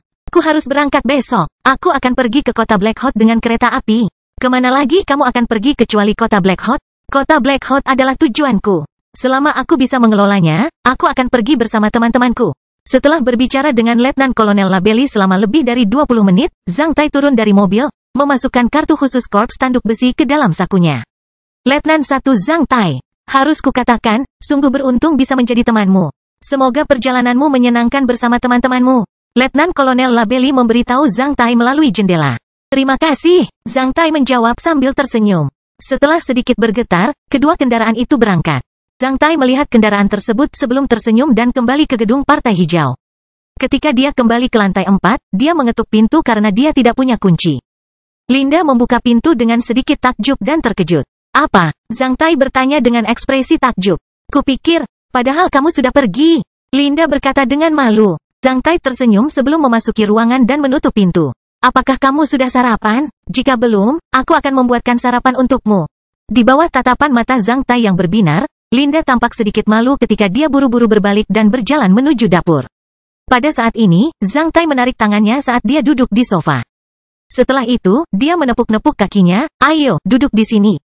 Sambil menggigit bibirnya, Linda duduk di salah satu paha Zhang Tai dengan cara yang memalukan. Tidak seperti ini, kamu harus membelah kakimu. Zhang Tai memerintahkan sambil memeluk pinggang Linda. Duduk di paha Zhang Tai dengan sikap intim, rok Linda terangkat, memperlihatkan akar paha seputih salju.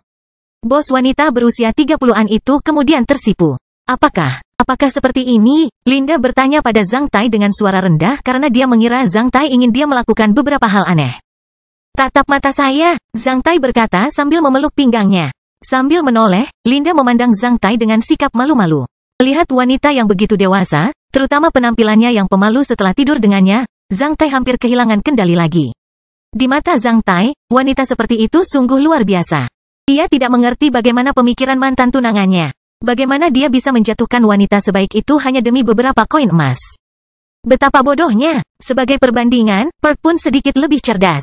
Zhang Tai tidak tahan untuk menghirup aroma memikat wanita itu. Dia tahu bahwa dia bukanlah Tuhan dan tidak bisa menyelamatkan seluruh orang, namun, dia bisa menahan wanita ini di sini. Akan sangat kejam baginya jika dia mengalami bencana lain dalam hidupnya. Linda, apakah kamu mempunyai saudara di kota ini? Mendengar pertanyaan ini, dia menggelengkan kepalanya setelah terlihat muram. Kalau begitu, apakah kamu ingin tinggal di tempat lain? Aku bisa pergi kemana? Aku punya pekerjaan di sini jadi aku harus tinggal di sini.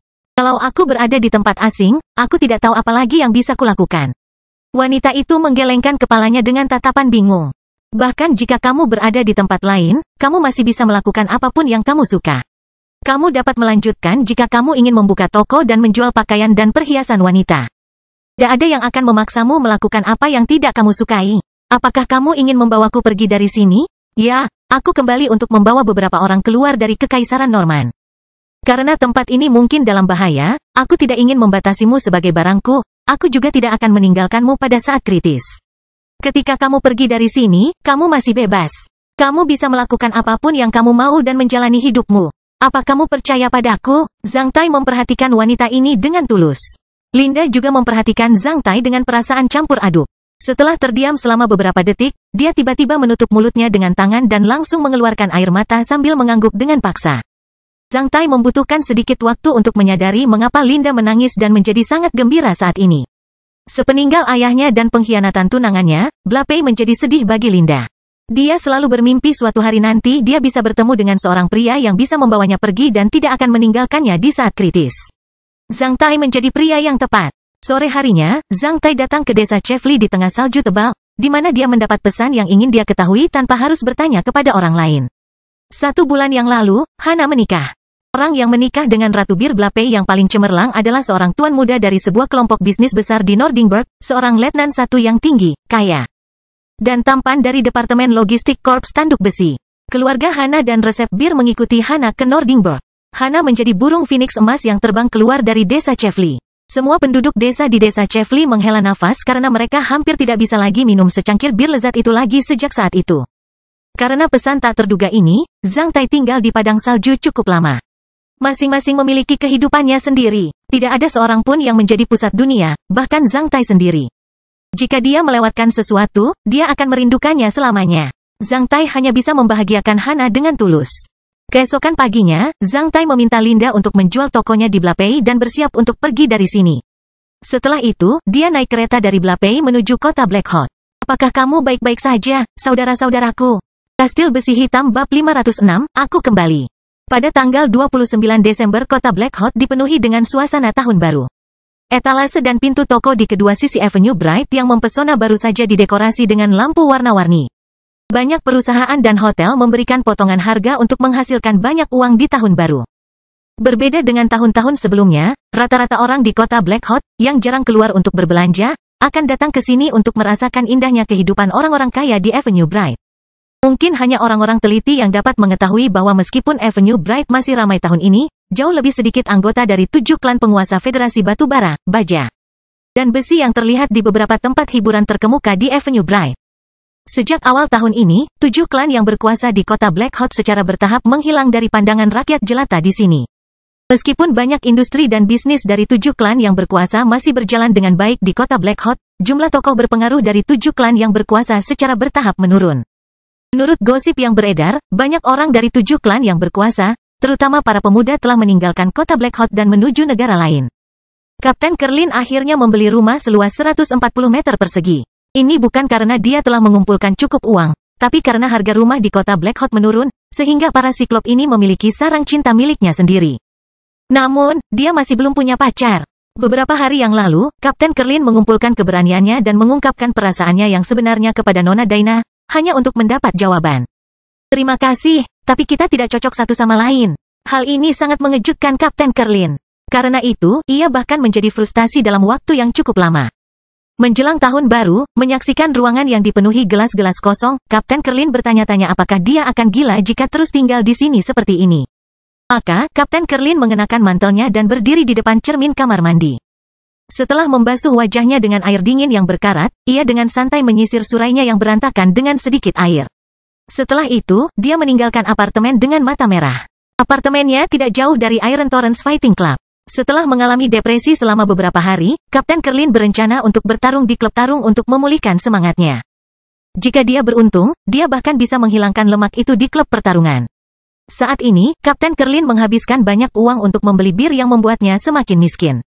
Menjepit sisa koin perak dan koin tembaga di saku mantelnya, Kapten Kerlin bersumpah dalam hati pengusaha licik yang menaikkan harga bir 2 kali lipat dibandingkan tahun lalu sebelum pergi.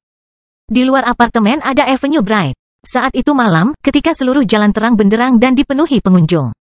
Melihat para toy boy langsing dengan pakaian bagus yang sedang memegang tangan wanitanya, Cyclops mengangkat dadanya yang kokoh saat dia merasakan kepercayaan dirinya sekali lagi. Jika memang di dunia yang kacau, Daina akan tahu bahwa pria yang benar-benar bisa melindunginya dan memberinya kepercayaan serta rasa aman hanyalah dia. Bukan para toy boy yang hanya tahu cara menggoda wanita. Hanya pukulan kuat pria yang menjadi andalan terbaik bagi wanita di dunia yang kacau ini, Daina akan segera memahaminya. Jerome bahkan ingin aku menjadi tentara bayaran. Apa dia tidak tahu kalau ini saat yang tepat bagiku untuk bersinar di depan Daina? Bahkan laki-laki pun akan mengubah dirinya di lingkungan yang berbeda, apalagi wanita. Menyerah. Aku yakin Daina pasti akan memikirkannya suatu hari nanti. Saat Kapten Kerlin berjalan, dia mengumpulkan keberaniannya. Dia menegaskan keputusannya untuk mengejar Nona Daina sekali lagi. Saya punya rumah sekarang. Mungkin, aku bisa membeli beberapa pakaian bagus seperti anak-anak mainan itu dan potong rambut di tempat pangkas rambut.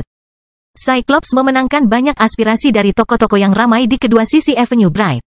Alhasil, Cyclops kembali bersemangat. Mengangkat kepala dan dadanya, dia melangkah maju di tengah kerumunan. Kalau aku ingin melakukan ini, aku harus menghasilkan uang. Mengingat si gendut di klub pertarungan duri besi, Kapten Kerlin mengungkapkan seulas senyuman saat dia berjalan mondar-mandir. Saat dia memikirkan tentang gendut itu, dia melihat ada gendut di depannya. Namun, lemak ini tampak lebih buruk. Oleh karena itu, Kapten Kerlin mempercepat dan menepuk bahu lemak di depannya dengan keras. Barley, dengan beberapa jerawat di wajahnya, dia berbalik dan melihat Cyclops yang menutupi setengah masa pubernya dengan bayangan. Sarwin yang sedang berjalan bersama Barley juga ketakutan saat melihat Kapten Kerlin. Banyak mantan lulusan sekolah menengah nasional nomor 7 mencapai kesimpulan dengan mengorbankan darah segar kecuali jika Anda bisa mengalahkan Cyclops. Anda sebaiknya menunjukkan rasa hormat yang cukup kepadanya bahkan jika Anda telah lulus sekolah.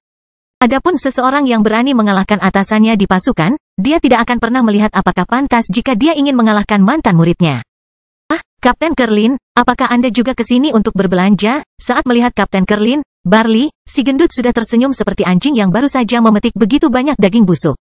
Dia hampir menjulurkan lidahnya. Sarwin buru-buru menyapa Kapten Kerlin.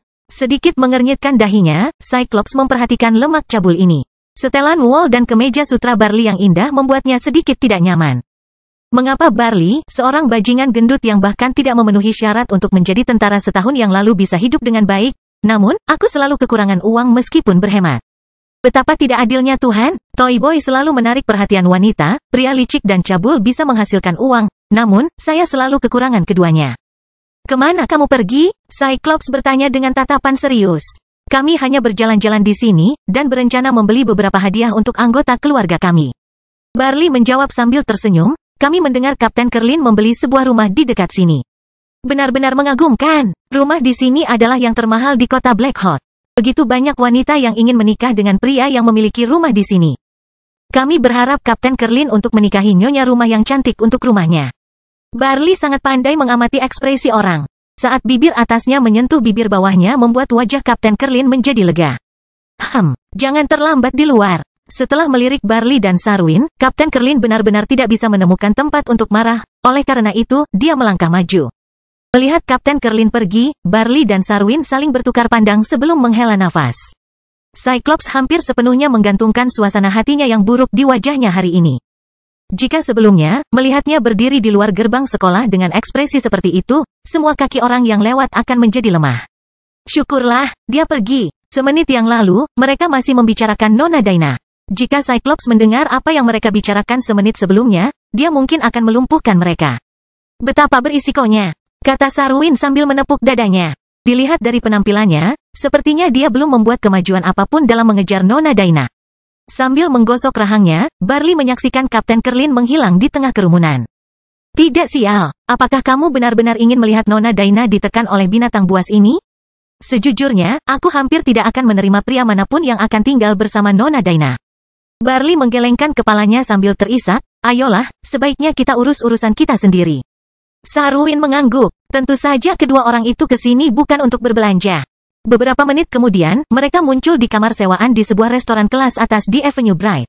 Setelah sekitar 10 menit, Letnan 1 Clarke dari Departemen Logistik Divisi Korps Tanduk Besi nomor 19 dengan pakaian informal muncul di ruangan sewaan yang sama. Setelah menikmati makanan dan minuman yang mahal dan lezat, Barley langsung mengeluarkan dompet dari sakunya dan mendorongnya sedikit ke depan Letnan 1. Mengambil alih dompet itu, Letnan 1 Clarke dengan santai menimbangnya dengan tangan sebelum memperlihatkan senyuman. Ia lalu mengangkat cangkirnya, cheer, atas kerjasama kita di tahun depan, cheer. Bersulang, 3 cangkir kemudian saling bertabrakan. Setelah makan malam, seorang pelayan masuk ke ruang sewaan untuk melunasi rekening mereka. Totalnya 96 koin perak dan 86 koin tembaga. Siapa di antara kalian yang akan membayar tagihannya? Saya akan, mengatakan ini, Barley langsung mengeluarkan koin emas dan melemparkannya ke arahnya. Simpan kembaliannya, terima kasih, pelayan itu membungkuk dan pergi. Setelah mengobrol sebentar dengan Barley dan Sarwin, Clarke pergi lebih dulu. Setelah itu, Sarwin menghela napas dingin di dalam kamar, aduh, ini terlalu mewah. Aku tidak menyangka kalau kita harus mengeluarkan 1 koin emas untuk sekali makan malam. Aku bahkan belum kenyang. Ini wajah. Barley berkata dengan pengalaman, jika bukan restoran kelas atas, Clarke mungkin tidak akan datang sama sekali. Mengapa tidak? Kami memberinya koin emas. Saat Anda memberinya 60 koin emas baru saja, saya merasa sangat kasihan. Kami hanya menghasilkan lebih dari 100 koin emas dalam 1 tahun, namun, dia mengambil setengahnya. Sarwin menghela nafas. Jangan khawatir. Jangan selalu fokus pada uang yang sedikit itu. Selama kita menjaga hubungan baik dengan Clarke, besok kita bisa mendapat penghasilan 2 kali lipat darinya. Ini dimulai dari membangun rasa saling percaya kita. Barley mengertakkan gigi, ayo pergi, tangkap pelayan itu. Apa? Sarwin menjadi tercengang. Minta uang kita kembali. Sial, itu 3 koin perak dan 14 koin tembaga. Nyonya Anna mempunyai bisnis yang buruk akhir-akhir ini. Dengan uang sebanyak ini, kita bisa mengunjunginya 2 kali. Sarwin dan Barley kemudian langsung bergegas keluar dari kamar sewaan. Tuan, Anda sudah menyuruh saya untuk menyimpan kembaliannya. Pelayan itu menatap Barley dengan tatapan yang menakjubkan. Pasti ada kesalahan. Maksudku kamu menyimpan 4 koin tembaga itu, tapi kamu harus memberi kami 3 koin perak dan 10 koin tembaga sekarang juga. Cepat, kami sedang terburu-buru. Barley berkata dengan tatapan tak tahu malu. Terakhir, pelayan meletakkan 3 koin perak dan 14 koin tembaga di tangan Barley. Setelah meninggalkan restoran, Barley dan Sarwin mengenakan pakaian rata-rata asli mereka dan mengemas pakaian tersebut. Yang masing-masing bernilai lebih dari 2 koin emas sebelum buru-buru bergegas ke toko garmen kelas atas untuk mengembalikannya. Tuan, apakah ada masalah dengan pakaian saya? Petugas itu memperhatikan Barley dan Sarwin dengan ekspresi tertekan. Tidak masalah, tapi kami tidak menginginkannya tiba-tiba. Menurut peraturan Anda, selama pakaian itu dirawat dengan baik dan diberi label dalam 7 hari, kami dapat mengembalikannya tanpa alasan apapun. Kami membeli pakaian ini kemarin, bisakah kami mengembalikannya? Barley menjelaskan dengan tatapan serius. Setelah memeriksa kedua pakaian tersebut dengan teliti, petugas menemukan bahwa kedua pakaian tersebut dalam keadaan terawat baik, termasuk labelnya. Oleh karena itu, dia mengembalikannya ke Barley dengan frustrasi. Setelah keluar dari toko garmen, Barley dan Sarwin saling bertukar pandang sebelum tertawa terbahak-bahak. Setelah itu, Barley meletakkan tangannya di bahu Sarwin, saudaraku, percayalah. Suatu hari nanti kami tidak akan mengambil pakaian dari toko ini. Di mana lagi kita akan memilih kalau bukan di sini? Kami akan memiliki penjahit kami sendiri, yang terbaik. Seperti tokoh-tokoh besar Federasi Batubara, Baja dan Besi di kota Black Hawk, kata Barley dengan ekspresi penuh harap. Sarwin tersenyum ramah, tentu saja, aku percaya padamu. Ayo pergi, kita akan pulang lebih awal hari ini. Kita harus membeli beberapa barang festival musim semi untuk dihadiahkan ke rumah Doug, Baghdad, Leit, dan Hista. Saya khawatir mereka tidak akan berlibur sampai akhir tahun. Dikatakan bahwa Bagda akan segera menjadi prajurit LV3. Orang ini benar-benar mengalami kemajuan yang sangat pesat. Dia telah menyalakan 3 titik lonjakan dalam waktu kurang dari 2 tahun sejak lulus. Aku rindu Big Head. Dia mungkin lebih tajam. Dia mungkin LV6. Berbicara tentang Zhang Tai, Barley dan Sarwin sama-sama memperlihatkan penampilan istimewa. Itulah saudara baik mereka yang membuat mereka bangga. Barley dan Sarwin kemudian berangkat dan kembali ke rumah mereka sendiri terlambat. Barley tinggal di daerah perumahan yang bagus di kota Black Hawk. Ketika dia kembali ke rumah, hari sudah tengah malam. Tidak ada lagi yang terlihat di daerah pemukiman. Selain gonggongan samar dari jauh, di sini juga tenang. Beberapa hari yang lalu, seorang pria bunuh diri dengan melompat dari gedung. Dia tampak sangat menyedihkan ketika dia meninggal. Otaknya telah tercecer lebih dari 10 meter jauhnya. Setelah angin dingin, melihat bayangan di kedua sisi jalan di bawah pantulan lampu pinggir jalan, Barley melewati tempat pria itu bunuh diri, lambat laun. Dia merasa merinding di lehernya saat dia berjalan. Pada saat ini, sebuah tangan terulur dari kegelapan dan jatuh ke bahu Barley. Dalam sepersekian detik, Barley merasakan kepalanya penuh darah. Rasa lembut di kaki, saat dia mengucapkan setengah kata, mulutnya tertutup. Ini aku, sebuah suara terdengar di telinga Barley. Barley berbalik dan melihat wajah Zhang Tai yang samar dan familiar. Zhang Tai masih tersenyum seperti sebelumnya. Melihat mata Barley yang terbuka lebar, dia tahu bahwa Barley sudah mengenalinya. Oleh karena itu, dia menjauhkan tangannya dari mulut Barley, ini hanya sedikit lebih lama dari 1 tahun. Bagaimana kamu bisa menjadi begitu penakut? Kepala besar, nyaris tidak bergumam saat dia terkejut. Pada saat ini, bahkan jika pria yang melompat dari gedung itu berdiri di depannya, dia tidak akan terkejut seperti saat melihat Zhang Tai. Nama panggilan seperti itu sudah lama tidak dipanggil. Zhang Tai mengusap wajahnya, apakah itu kamu? Iya, ini aku. Kastil Besi Hitam Bab 507, situasi saat ini. Kartu izin khusus yang diberikan Letnan Kolonel Labelli kepada Zhang Tai adalah sertifikat yang digunakan oleh perwira militer Kementerian Pengawasan Korps Tanduk Besi dalam tugas khusus. Isinya adalah foto Zhang Tai, masa berlaku sertifikat, pangkat dan kode militer, kecuali nama. Dengan izin ini, Zhang Tai bisa menjadi orang yang rendah hati di kota ini. Sangat sedikit orang yang akan memperhatikannya jika ada masalah dan rasa malu. Setelah meninggalkan kawasan pemukiman Barley dan membuat janji dengan Barley tentang waktu pertemuan berikutnya, Zhang Tai pergi ke panti asuhan Nenek Teresa. Saat berjalan di jalan yang familiar di kota Black Hawk pada malam yang dingin dan sunyi, suasana hati Zhang Tai campur aduk. Selama 1 tahun terakhir, kota Black Hawk nampaknya telah banyak berubah. Namun, sebenarnya hal itu tidak berubah. Baghdad bergabung dengan tentara dan menjadi prajurit divisi nomor 39. Barley dan Sarwin, yang belum lulus ujian fisik, membuka sebuah perusahaan kecil di kota Black Hawk, yang pemegang sahamnya adalah 7 anggota persaudaraan.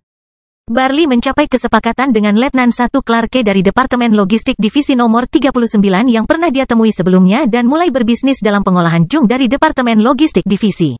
Zhang Tai, yang pernah tinggal di Departemen Logistik Korps Tanduk Besi selama beberapa waktu.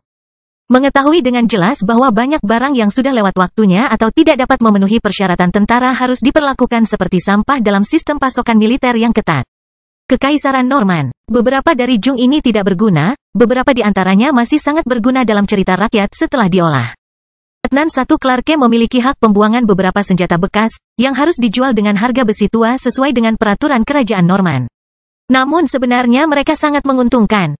Ambil contoh pedang panjang 1 tangan standar sepanjang 1,57 meter yang digunakan oleh tentara Kekaisaran Norman sebagai contoh. Jika ujung bilahnya patah atau sebagian bilahnya rusak parah, pedang ini akan dibuang karena tidak berguna. Tim Barley mengambil alih pedang jenis ini dari Clarke. Setelah memolesnya menjadi pedang biasa sepanjang 1 meter, bahkan pedang pendek atau belati, mereka masih bisa mendapat untung. Karena rakyat jelata memiliki persyaratan senjata yang lebih sedikit dibandingkan militer, mereka juga tidak memiliki banyak standar. Satu-satunya persyaratan mereka adalah senjata ini tersedia. Namun, produk militer kerajaan Norman selalu sangat tinggi. Meski lebih tipis dari sebelumnya, namun selama tersedia pasti peminatnya tinggi. Barley dan Sarwin menjalankan bengkel kecil. Selain beberapa set mesin gerindra dan meja pengolahan logam, mereka juga mengundang beberapa asisten. Mereka mengolah produk militer yang dibuang di sini. Setelah itu, mereka menjual yang baru. Tahun lalu, tidak termasuk pengeluaran, mereka bahkan menghasilkan lebih dari 100 koin emas. Karena Barley dan Sarwin baru saja makan bersama Clarke di Avenue Bright dan menyuapnya, Barley memperkirakan mereka bisa menghasilkan uang 2 kali lipat di tahun depan. Sebelum meninggalkan kota Black Hawk, aku memberikan sejumlah uang dan sumber daya kepada Barley dan teman-teman lainnya, mereka tidak memasukkan semua uang itu ke dalam bisnis ini. Dalam kata-kata Barley, rahasia menghasilkan uang bukanlah dengan selalu mengembangkan bisnismu tetapi menjadi akrab dengan bisnismu. Tanpa dasar yang kuat, seseorang mungkin menderita kerugian tidak peduli berapa banyak yang kamu habiskan.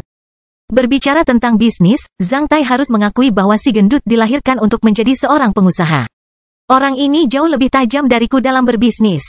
Jika aku tidak kembali, Barley mungkin akan terus melakukan urusannya di sini, namun, Barley harus mempertimbangkan apakah akan tetap tinggal di kota Black Hawk atau tidak mengingat situasi kritis saat ini. Zhang Tai sudah memberitahu Barley tentang alasan dia kembali. Kota Black Hawk bukanlah tempat tinggal lama. Ketika Perang Suci ketiga pecah, kota Black Hawk, yang berada di perbatasan koridor manusia Black Sun, akan menjadi garis depan perang atau dihancurkan dalam sekejap. Kalau tidak, selama tempat-tempat lain terlibat dalam perang, mereka tidak akan bisa mundur dari kota Black Hawk. Medan koridor manusia Black Sun yang panjang dan sempit menentukan nasib kota Black Hawk dalam Perang Suci yang akan datang. Setelah berangkat dari sini, mereka mungkin harus mengucapkan selamat tinggal pada kota Black Hawk selamanya. Meskipun Barley percaya pada Zhang Tai, namun dia harus bernegosiasi dengan anggota keluarganya dengan sungguh-sungguh tentang hal itu. Keluarga manapun akan sangat serius dalam mengambil keputusan yang berkaitan dengan nasib seluruh keluarga. Zhang Tai memberitahu Barley bahwa selama keluarganya ingin keluar dari sini, dia akan bertanggung jawab atas sertifikat migrasi mereka. Barley akan mencari Sarwin besok. Sedangkan saudara-saudara lainnya, dia hanya dapat memperhatikan mereka ketika mereka akan keluar dari barak dalam beberapa hari. Zhang Tai punya waktu sekitar 1 bulan untuk mengatur segala sesuatunya di sini mulai sekarang hingga Februari mendatang. Setelah datang ke panti asuhan Nenek Teresa, Zhang Tai takjub karena papan nama panti asuhan tersebut telah hilang. Panti asuhan ditutup. Dengan menggunakan penglihatan gelapnya, Zhang Tai dapat melihat taman bermain anak-anak dipenuhi dengan banyak barang. Panti asuhan itu seolah menjadi gudang. Melihat cahaya datang dari kamar kecil penjaga malam, Zhang Tai berjalan ke depan dan mengetuk pintu kamar itu sedikit. Setelah beberapa detik, dia tidak mendapat tanggapan, oleh karena itu, dia mengetuk sekali lagi. Kali ini, dia mendengar suara-suara di dalam ruangan. Setelah beberapa detik, penjaga malam membuka jendela besi seukuran telapak tangan dan memperlihatkan separuh wajahnya dengan tatapan waspada sambil mengangkat lampu fluoridnya ke arah luar. Siapa yang kamu cari? Saya ingin tahu di mana Nenek Teresa dan anak-anak itu? Maksudmu biarawati tua yang mengadopsi banyak anak yatim piatu itu? Ya, setelah berpikir sejenak, pria di ruangan itu menjawab, mereka sudah pindah 2 bulan lalu. Apakah mereka masih berada di kota Black Hawk? Tidak lagi. Setelah membuang real estate di sini, biarawati itu pergi bersama anak-anak yatim piatu itu dengan pesawat. Terima kasih. Zhang Tai berbalik dan meninggalkan panti asuhan. Setelah mendengar kata-kata penjaga malam, Zhang Tai menghela nafas. Selain sekolah patron, tidak ada yang akan melakukan itu. Ketika Zhang Tai bertemu Krell di hutan belantara es dan salju, yang sangat akrab dengan Nenek Teresa, dia mulai ragu bahwa status Nenek Teresa di sekolah pelindung mungkin tidak serendah itu. Tampaknya Nenek Teresa memiliki misi lain yang harus diselesaikan di kota Black Hawk, misalnya mencari anak yatim piatu yang sesuai dengan sistem budidaya sekolah patron. Mengingat situasi saat ini, memang seperti itu. Apapun itu, setelah mengetahui bahwa Nenek Teresa dan anak-anak yatim piatu itu meninggalkan kota Black Hawk, Zhang Tai akhirnya menjadi tenang. Jika Nenek Teresa dan anak-anak yatim piatu itu tidak pergi, kali ini Zhang Tai berencana membawa mereka semua pergi. Setelah meninggalkan panti asuhan, Zhang Tai berjalan di jalan yang tenang sendirian. Dia ingin mencari penginapan, namun, wajah Beverly langsung muncul di benak Zhang Tai, membuat jantungnya berdebar kencang. Mungkin, aku bisa memberinya kejutan. Sambil mengedipkan mata, Zhang Tai mengungkapkan senyuman saat dia mempercepat. Setengah jam kemudian, Zhang Tai muncul di luar sebuah apartemen di jalan dekat Red Maple Avenue di utara kota Black Hawk. Zhang Tai berdiri di depan gedung dan mengamati jendela yang terang sambil mengangkat kepalanya. Ia teringat keluarga Beverly tinggal di lantai 6, yakni lantai paling atas. Kamar Beverly bersebelahan dengan balkon yang menghadap jalan ini. Saat dia akan mencoba hal baru, dia merasa bersemangat di dalam. Setelah melihat sekeliling dan tidak menemukan siapapun di dekatnya, dia langsung melompat dari tanah ke balkon apartemen Beverly seperti burung hantu. Di udara, dia hanya menekankan satu tangannya ke ambang jendela di 2 lantai sebelum melompat lagi. Dia kemudian muncul di balkon apartemen Beverly dalam diam. Sangat mudah bagi tokoh dikdaya LV8 seperti Zhang Tai untuk melakukan hal ini. Balkon itu langsung menuju ke kamar Beverly. Ada pintu kaca dan jendela antara balkon dan kamar Beverly. Saat itu musim dingin, jendela dan pintu kaca ditutupi dengan tirai tebal dan dalam. Pintu kaca juga tertutup. Setelah memutar pegangan pintu kaca, Zhang Tai membuka pintu, hanya menimbulkan suara hening klik. Dia kemudian langsung masuk ke dalam ruangan sebelum menutup pintu. Dengan menggunakan penglihatan gelapnya, Zhang Tai bisa melihat dengan jelas ruangan yang gelap seperti orang biasa melihat sesuatu di siang hari. Itu adalah ruangan kecil dan rapi. Luasnya hanya sedikit lebih dari 10 meter persegi. Di tiang jemuran tergantung beberapa pakaian wanita, termasuk 2 set seragam perawat, beberapa pasang pakaian dalam yang halus, dan bra yang cukup besar. Seluruh ruangan dipenuhi dengan bau familiar seorang gadis muda. Karena apartemen ini dilengkapi dengan unit pemanas, ruangan menjadi tidak dingin. Dengan rok malam, Beverly sedang tidur di ranjang dengan seksi. Pastil besi hitam bab 508, kejutan. Setelah 1 tahun, Beverly terlihat lebih dewasa di usia 18 tahun. Rambut pirangnya bertebaran di atas bantal. Dia bernapas dengan teratur. Dalam tidurnya, wajahnya yang cantik dan lembut tampak cukup tenang. Beverly yang sedang tidur nyenyak tidak mengetahui bahwa ada seorang pria yang berdiri di kamarnya. Tempat tidur Beverly ditutupi dengan beberapa boneka mainan. Meski dalam tidurnya, Beverly masih memeluk boneka anjing berukuran besar. Zhang Tai tertarik dengan batu delima di jari keempat kanannya, yang dihadiahkan olehnya. Zhang Tai perlahan mendekat ke tempat tidurnya. Saat dia menurunkan tubuhnya dan ingin menciumnya, dia melihat satu hal di samping bantalnya. Karena terkejut sesaat, dia diam-diam mengambil benda itu. Itu adalah tas linen putih kecil yang terlihat sangat jelek. Zhang Tai mencubitnya dan menyadari bahwa di dalamnya terdapat beberapa buah murbei hitam yang ia ambil dari alam. Tas kecil ini dijahit dengan potongan bajunya. Zhang Tai tidak pernah membayangkan bahwa Beverly sangat menghargainya sehingga dia meletakkannya di samping bantalnya alih-alih menggunakannya. Tas jelek ini sedikit berbeda dari sebelumnya, karena ada 3 kata yang dijahit di atasnya aku mencintaimu. Beverly bahkan tidak mengatakan ini padanya bahkan di saat paling gila sekalipun. Namun, dia menjahit kata-kata itu di tas ini. Ketika melihat cincin dan tas itu, Zhang Tai langsung memahaminya. Matanya sedikit basah. Dia sedikit meletakkan tas itu di tempat aslinya dan menutupi selimut untuk Beverly. Setelah itu, dia diam-diam pindah kembali ke dinding. Dia kemudian duduk di kursi dan memperhatikannya tidur nyenyak seperti sedang menonton lukisan yang indah. Pada pagi kedua, suara melengking terdengar dari kamar Beverly. Penny, ada apa? Ibu Beverly bertanya di luar kamarnya. Setelah terdiam selama 2 detik, Beverly menjawab, tidak ada, Bu. Seekor kecoa besar masuk dari balkon tadi malam. Yah, aku sedang membuat sarapan. Kamu ingin makan apa? Bu, perutku tidak enak, aku ingin tidur lebih lama. Aku tidak mau sarapan. Terserahlah, rumah sakitmu sedang berlibur. Istirahatlah yang baik di rumah. Pembicaraan antara ibu dan putrinya kemudian berakhir. Melihat penampilan Beverly yang luar biasa dan mendengar pembicaraan antara dia dan ibunya, Zhang Tai tersenyum.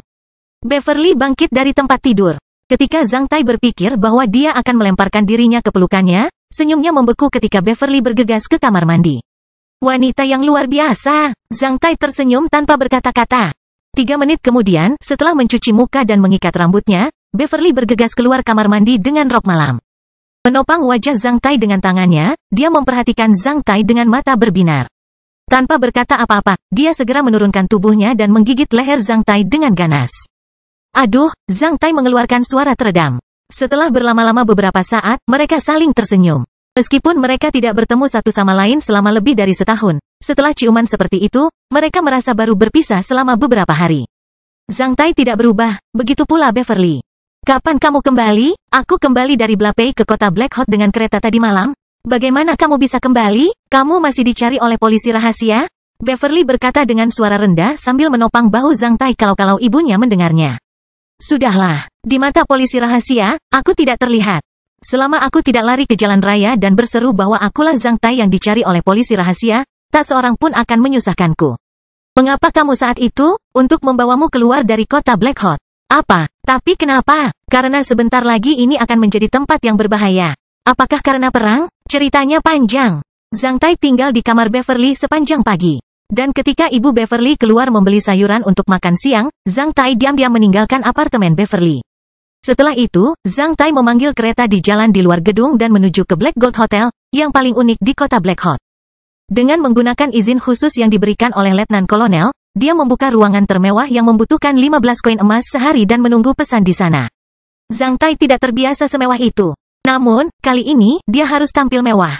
Karena di mata kebanyakan orang awam, perkataan orang yang mampu membeli 15 koin emas semalam lebih berwibawa dibandingkan orang yang hanya mampu membeli 1,5 koin perak semalam. Terutama ketika orang membuat keputusan besar, sangat penting untuk membimbing dan mendorong mereka mengambil keputusan berdasarkan energi dan medan ki seseorang. Ini bukanlah medan pertempuran di mana segala sesuatunya bisa diselesaikan dengan tinju. Jika hal itu bisa diselesaikan dengan tinju, itu akan jauh lebih mudah. Namun, jika ia ingin membujuk orang lain, terutama anggota keluarga teman-temannya, ia memerlukan keterampilan yang tinggi. Ketika Zhang Tai tiba di Hotel Black Gold, Barley dan Sarwin sudah mulai mengumpulkan orang-orang, satu demi satu keluarga sesuai dengan daftar nama yang diberikan oleh Zhang Tai. Selain anggota keluarga Hit Plain Brotherhood, daftar nama tersebut juga memuat teman-teman Zhang Tai lainnya di kota Black Hot seperti Blues, Potter, dan orang-orang dari Asosiasi Kehendak Tuhan. Zhang Tai membiarkan Barley memberitahu mereka bahwa dia ingin bertemu mereka. Karena dia masih dicari oleh polisi rahasia, mereka yang tidak mengetahui kebenaran harus menghadapi risiko tinggi jika mereka datang untuknya. Jika orang-orang itu berani menemuinya dalam risiko tinggi, Zhang Tai akan memberitahu mereka kebenarannya dan membiarkan mereka membuat pilihan. Jika mereka setuju untuk pergi, maka Zhang Tai akan memberi mereka bantuan dan membawa mereka pergi. Itu adalah pembayaran atas persahabatan dan kesetiaan. Tentu saja, jika orang-orang itu tidak datang, dia tidak akan mengeluh tentang hal itu. Di dunia ini, kita tidak bisa memaksa orang untuk berubah pikiran. Menurut pendapat Tiongkok, jika dua orang ditakdirkan untuk tidak tinggal bersama, mereka hanya dapat berpisah satu sama lain. Beverly juga sibuk. Zhang Tai menyuruhnya mencari gadis-gadis lain dari asosiasi mawar. Dia ingin melihat berapa banyak gadis yang ingin bertemu dengannya saat ini. Jika mereka ingin datang, maka Zhang Tai pasti akan memenuhi tanggung jawabnya sebagai ksatria penjaga. Jika tidak, apa yang mereka lakukan sebelumnya hanyalah seperti mimpi basah yang gila. Setelah CSIF, Federasi Batubara, Baja dan Besi, memudar dari visi rakyat jelata, sangat sedikit orang yang mampu membeli konsumsi kelas atas di Black Gold Hotel. Bahkan di masa-masa puncak ketika CSIF memerintah kota ini, sangat sedikit orang yang bisa mendapatkan 10.000 koin emas semalam di Hotel Black Gold seperti Zhang Tai. Karena itu, Zhang Tai langsung diangkat sebagai dewa kekayaan. Selama Zhang Tai memiliki persyaratan, maka sejumlah besar orang akan berkumpul sekaligus. Di kolam pemandian uap besar yang luasnya lebih dari 200 meter persegi, setelah melambaikan tangannya untuk menyuruh beberapa pelayan pergi. Zhang Tai melepas jubah mandinya dan meluncur ke dalam kolam yang hangat dan nyaman. Dia sedang memikirkan hal yang sangat rumit dalam keadaan tenang dan santai. Bagaimana dengan Nona Daina? Siapa aku? Bagaimana aku bisa membuat Nona Daina mempercayai kata-kataku dan meninggalkan kota Black Hot bersamaku? Pada analisis terakhir, aku hanyalah muridnya yang biasa-biasa saja. Dia mungkin sudah lupa tentang namaku. Aku tidak memenuhi syarat untuk mempengaruhi pilihannya pada hal penting seperti itu. Zhang Tai memikirkan pertanyaan ini selama 1 jam di kolam pemandian. Dia bahkan berpikir untuk menculiknya keluar dari sana. Akhirnya, dia menyadari bahwa itu tidak akan berhasil. Ketika Zhang Tai keluar dari kolam mandi dengan mengenakan jubah mandi, lebih dari 30 pelayan dan pelayan wanita sedang menunggunya di ruang ganti dengan pakaiannya. Mereka sedang menunggu pilihan Zhang Tai. Semua pakaiannya adalah pakaian kelas atas di kota Black Hot. Kastil besi hitam bab 509, kunjungan ke markas besar divisi nomor 39. Setelah menginap di Black Gold Hotel, pada sore berikutnya Zhang Tai meninggalkan kamar Deluxe Presidential Suite dengan pakaian yang benar-benar baru dan duduk di dalam mobil Deluxe berwarna hitam yang telah diatur oleh pihak hotel. Dia kemudian datang ke markas besar divisi nomor 39 kota Black Hot. Sertifikat migrasi kerajaan Norman dikelola oleh militer, yang harus dikeluarkan oleh tentara setempat. Oleh karena itu, dia tidak bisa membawa teman-temannya dan anggota keluarga temannya dari kota Black Hot tanpa izin dari divisi nomor 39. Zhang Tai memperkirakan dia akan membawa 8-10 orang kali ini, beberapa dari mereka bahkan bertugas di divisi nomor 39, yang membuatnya semakin sulit. Oleh karena itu, ia memutuskan untuk mengunjungi Kolonel Leibniz, perwira tertinggi divisi nomor 39. Kolonel Leibniz juga merupakan perwira militer tertinggi Kekaisaran Norman di kota Black Hot. Selama dia mengangguk, segalanya bisa diatur di kota Black Hot. Meski rumit, Zhang Tai percaya bahwa itu tidak akan lebih sulit daripada bagaimana klan-klan besar itu secara diam-diam memindahkan seluruh klan mereka. Pada analisa akhir, hampir semua permasalahan di dunia ini bisa diatasi dengan uang. Selama Anda punya uang, Anda hampir bisa mengemudikan semuanya. Saya akan memberikan hal yang sama seperti yang dijanjikan klan CSIF kepada Leibniz dan divisi nomor 39. Zhang Tai tidak cukup berani untuk mengatakan hal ini setengah tahun yang lalu, namun pada saat ini, meskipun dia tidak menggunakan pengaruhnya di hutan belantara es dan salju, dia masih yakin bisa menghasilkan uang dengan obat serbaguna yang dimilikinya. Setelah meninggalkan Pulau Naga tersembunyi selama beberapa bulan, Zhang Tai memperkirakan bahwa dia telah menghasilkan setidaknya 1,2 juta koin emas melalui kerjasama dengan grup bisnis Longwind seiring dengan semakin membaiknya obat-obatan serbaguna dan selesainya kastil Jinwu. Selain itu, dia juga menghasilkan ratusan ribu koin emas melalui saluran kakak laki-lakinya. Zhang Tai tidak pernah bisa membayangkan uang sebanyak itu setahun yang lalu. Dimanapun dia menaruhnya, dia bisa melakukan banyak hal dengan uang sebanyak itu. Kam darah besi dari divisi nomor 39 telah dikirim ke tempat lain untuk pelatihan khusus. Pasukan elit seperti itu jarang tinggal di kam terlalu lama. Perkemahan pramuka juga tidak berada di kota Black Hot saat ini. Karena tidak mempunyai kesempatan untuk bertemu saudara-saudaranya di perkemahan darah besi dan perkemahan pramuka, Zhang Tai merasa sedikit menyesal. Setelah keluar dari Hotel Black Gold, Zhang Tai memikirkan Nona Daina dalam perjalanan. Sampai saat itu dia menyadari bahwa dia jarang mengenalnya. Ketika dia masih mahasiswa, dia diam-diam jatuh cinta padanya seperti orang idiot. Sepulang sekolah setiap hari, dia bersembunyi di balik terminal bus untuk menikmati punggung indahnya. Selain mengetahui namanya, panggilannya sebagai guru biologi nomor 7 sekolah menengah pria nasional di kota Black Hot dan dari mana dia akan naik bus sepulang sekolah. Zhang Tai tidak tahu apa-apa lagi tentangnya. Sungguh sebuah tragedi. Ketika Zhang Tai melambaikan kepalanya di dalam mobil untuk tragedi sebelumnya, dia tiba di markas divisi nomor 39. Mobilnya dihentikan oleh penjaga di luar markas. Pengemudi berseragam biru tua yang mengenakan topi kapten laut memandang ke sekeliling Zhang Tai, yang mulia. Anda harus menunjukkan sertifikat Anda. Zhang Tai mengeluarkan kartu khusus korps tanduk besi dan menyerahkannya kepada penjaga. Setelah melihatnya sekilas, penjaga itu mengembalikannya kepada Zhang Tai dengan dua tangan. Selain itu, dia memberi hormat, mengizinkan Zhang Tai memasuki halaman markas. Setelah memarkir mobil, pengemudi segera turun dari mobil dan membantu Zhang Tai membuka pintu. Setelah itu, Zhang Tai mengeluarkan sepatu hitam mengkilatnya dari mobil. Melihat tempat ini, Zhang Tai teringat kapan dia datang ke sini terakhir kali. Dia benar-benar merasa seperti sudah berada di sini selama 3 dekade. Tunggu aku di sini, maumu. Zhang Tai turun dari mobil dan berjalan menuju markas. Ia masih ingat lokasi kantor Kolonel Leibniz. Dalam perjalanan ke sana, semua perwira militer dan tentara yang melewati Zhang Tai meliriknya selama beberapa detik dalam diam sambil bergumam, apakah ini sosok besar dari Nordingbird? Saat ini, setelah mengenakan satu set pakaian yang tidak mampu dibeli oleh ayahnya bahkan setelah 10 tahun bekerja, Zhang Tai tampak sangat luar biasa baik dari dalam maupun luar. Kepribadian luar biasa yang dibentuk Zhang Tai di medan pertempuran benar-benar berbeda dari para tukang mainan yang hanya tahu cara membujuk wanita. Jika mainan itu terbuat dari kuningan, maka Zhang Tai adalah emas. Ketika dia memasuki gedung, dia bertemu dengan pria lain yang keluar. Setelah bertemu, mereka berdua kaget. Letnan 1 Fei, sudah lama tidak bertemu. Zhang Tai menyambutnya sambil tersenyum. Meskipun hanya sedikit lebih lama dari 1 tahun, Letnan 2 penasihat Leibniz ini memiliki 1 bintang lagi di pangkatnya.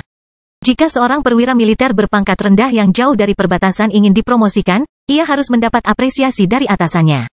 Mengingat hal itu, Letnan 1 Fei pasti mendapat apresiasi dari Kolonel Leibniz. Saat melihat Zhang Tai, Fei hampir tidak bisa menghubungkan Zhang Tai ini dengan bocah lelaki yang diantar ke markas besar dari penjara kota Black Hot. Setelah Zhang Tai menyapanya, Letnan 1 Fei langsung mengubah wajahnya. Zhang, kamu kembali, menyadari betapa sensitifnya status Zhang Tai, Letnan 1 Fei menelan kembali nama Zhang Tai dengan tatapan tercengang. Saya kembali beberapa hari yang lalu. Saya sudah bertemu dengan saudara-saudara Kementerian Pengawasan di Blapei, tidak ada masalah. Zhang Tai memberi pengarahan, apakah Kolonel Leibniz ada di dalam? Kolonel, iya, saya butuh bantuannya. Jika dia tidak ada di sana, bisakah Anda membantu saya memesannya? Zhang Tai tidak berpikir bahwa dia bisa melihat perwira militer tertinggi kota Black Hot saat dia datang ke sini. Tokoh-tokoh berpengaruh seperti Leibniz tidak dapat dengan mudah dilihat di kota Black Hot tanpa syarat. Padahal, Zhang Tai juga menduga Kementerian Pengawasan Korps sudah memberitahu Kolonel Leibniz tentang kedatangannya. Oleh karena itu, Kolonel Leibniz tidak perlu terlalu terkejut dengan kedatangannya. Kebetulan sekali, Kolonel baru saja kembali setelah pemeriksaan pasukan. Jika Anda datang ke sini setengah jam kemudian, saya khawatir Kolonel akan pergi. Ikuti saya akan memperhatikannya untuk Anda. Mengetahui bahwa Zhang Tai adalah orang yang istimewa, Letnan 1 Fei langsung memimpin Zhang Tai ke gedung markas dan menuju kantor Kolonel Leibniz. Bagaimana kabarmu di negeri Jinyun selama setahun terakhir? Letnan 1 Fei bertanya karena penasaran dalam perjalanan.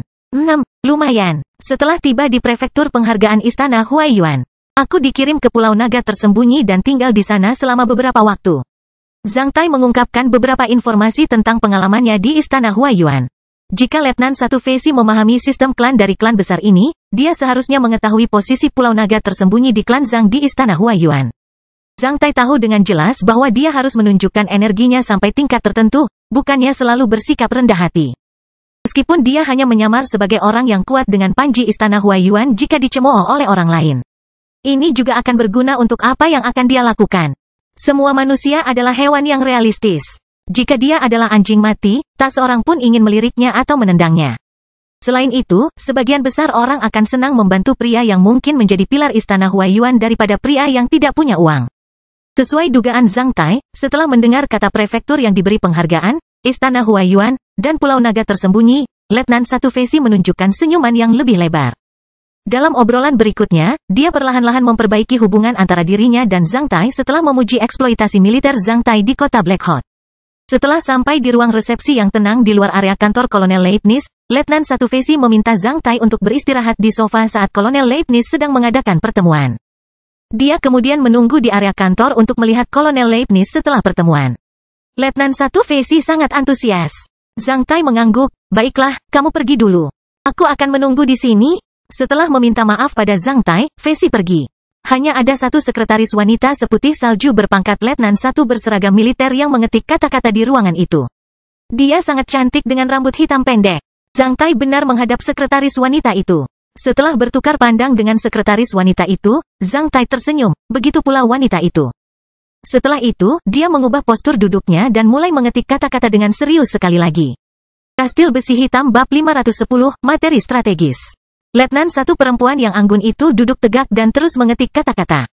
Namun, Zhang Tai sudah merasakan aura gelisahnya.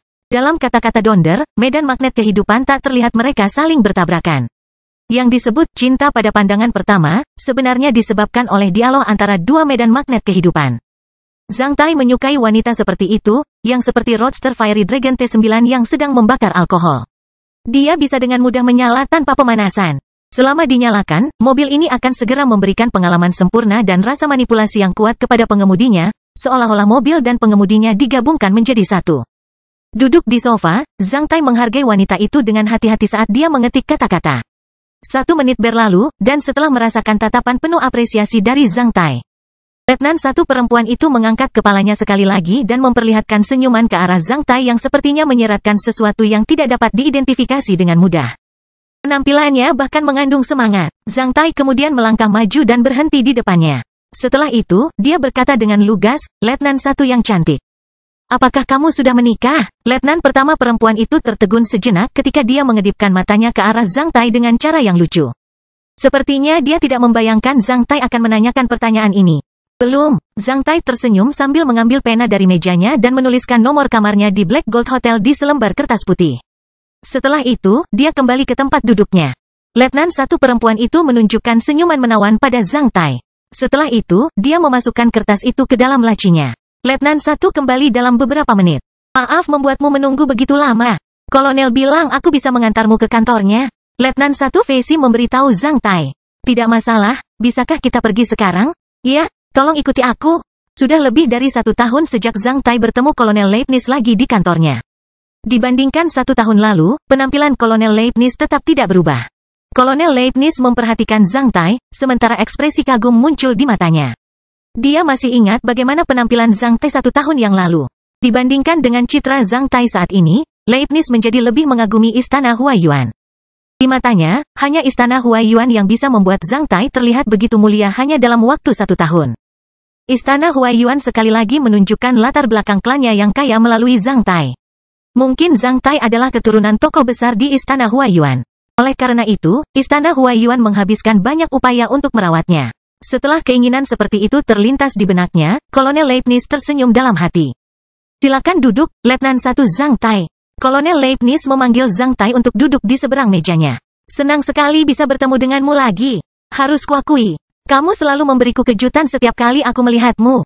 Semoga kali ini saya juga bisa memuaskan Anda." "Kolonel." Zhang Tai tersenyum ketika dia menjawab dengan permainan kata-kata yang sangat murah hati.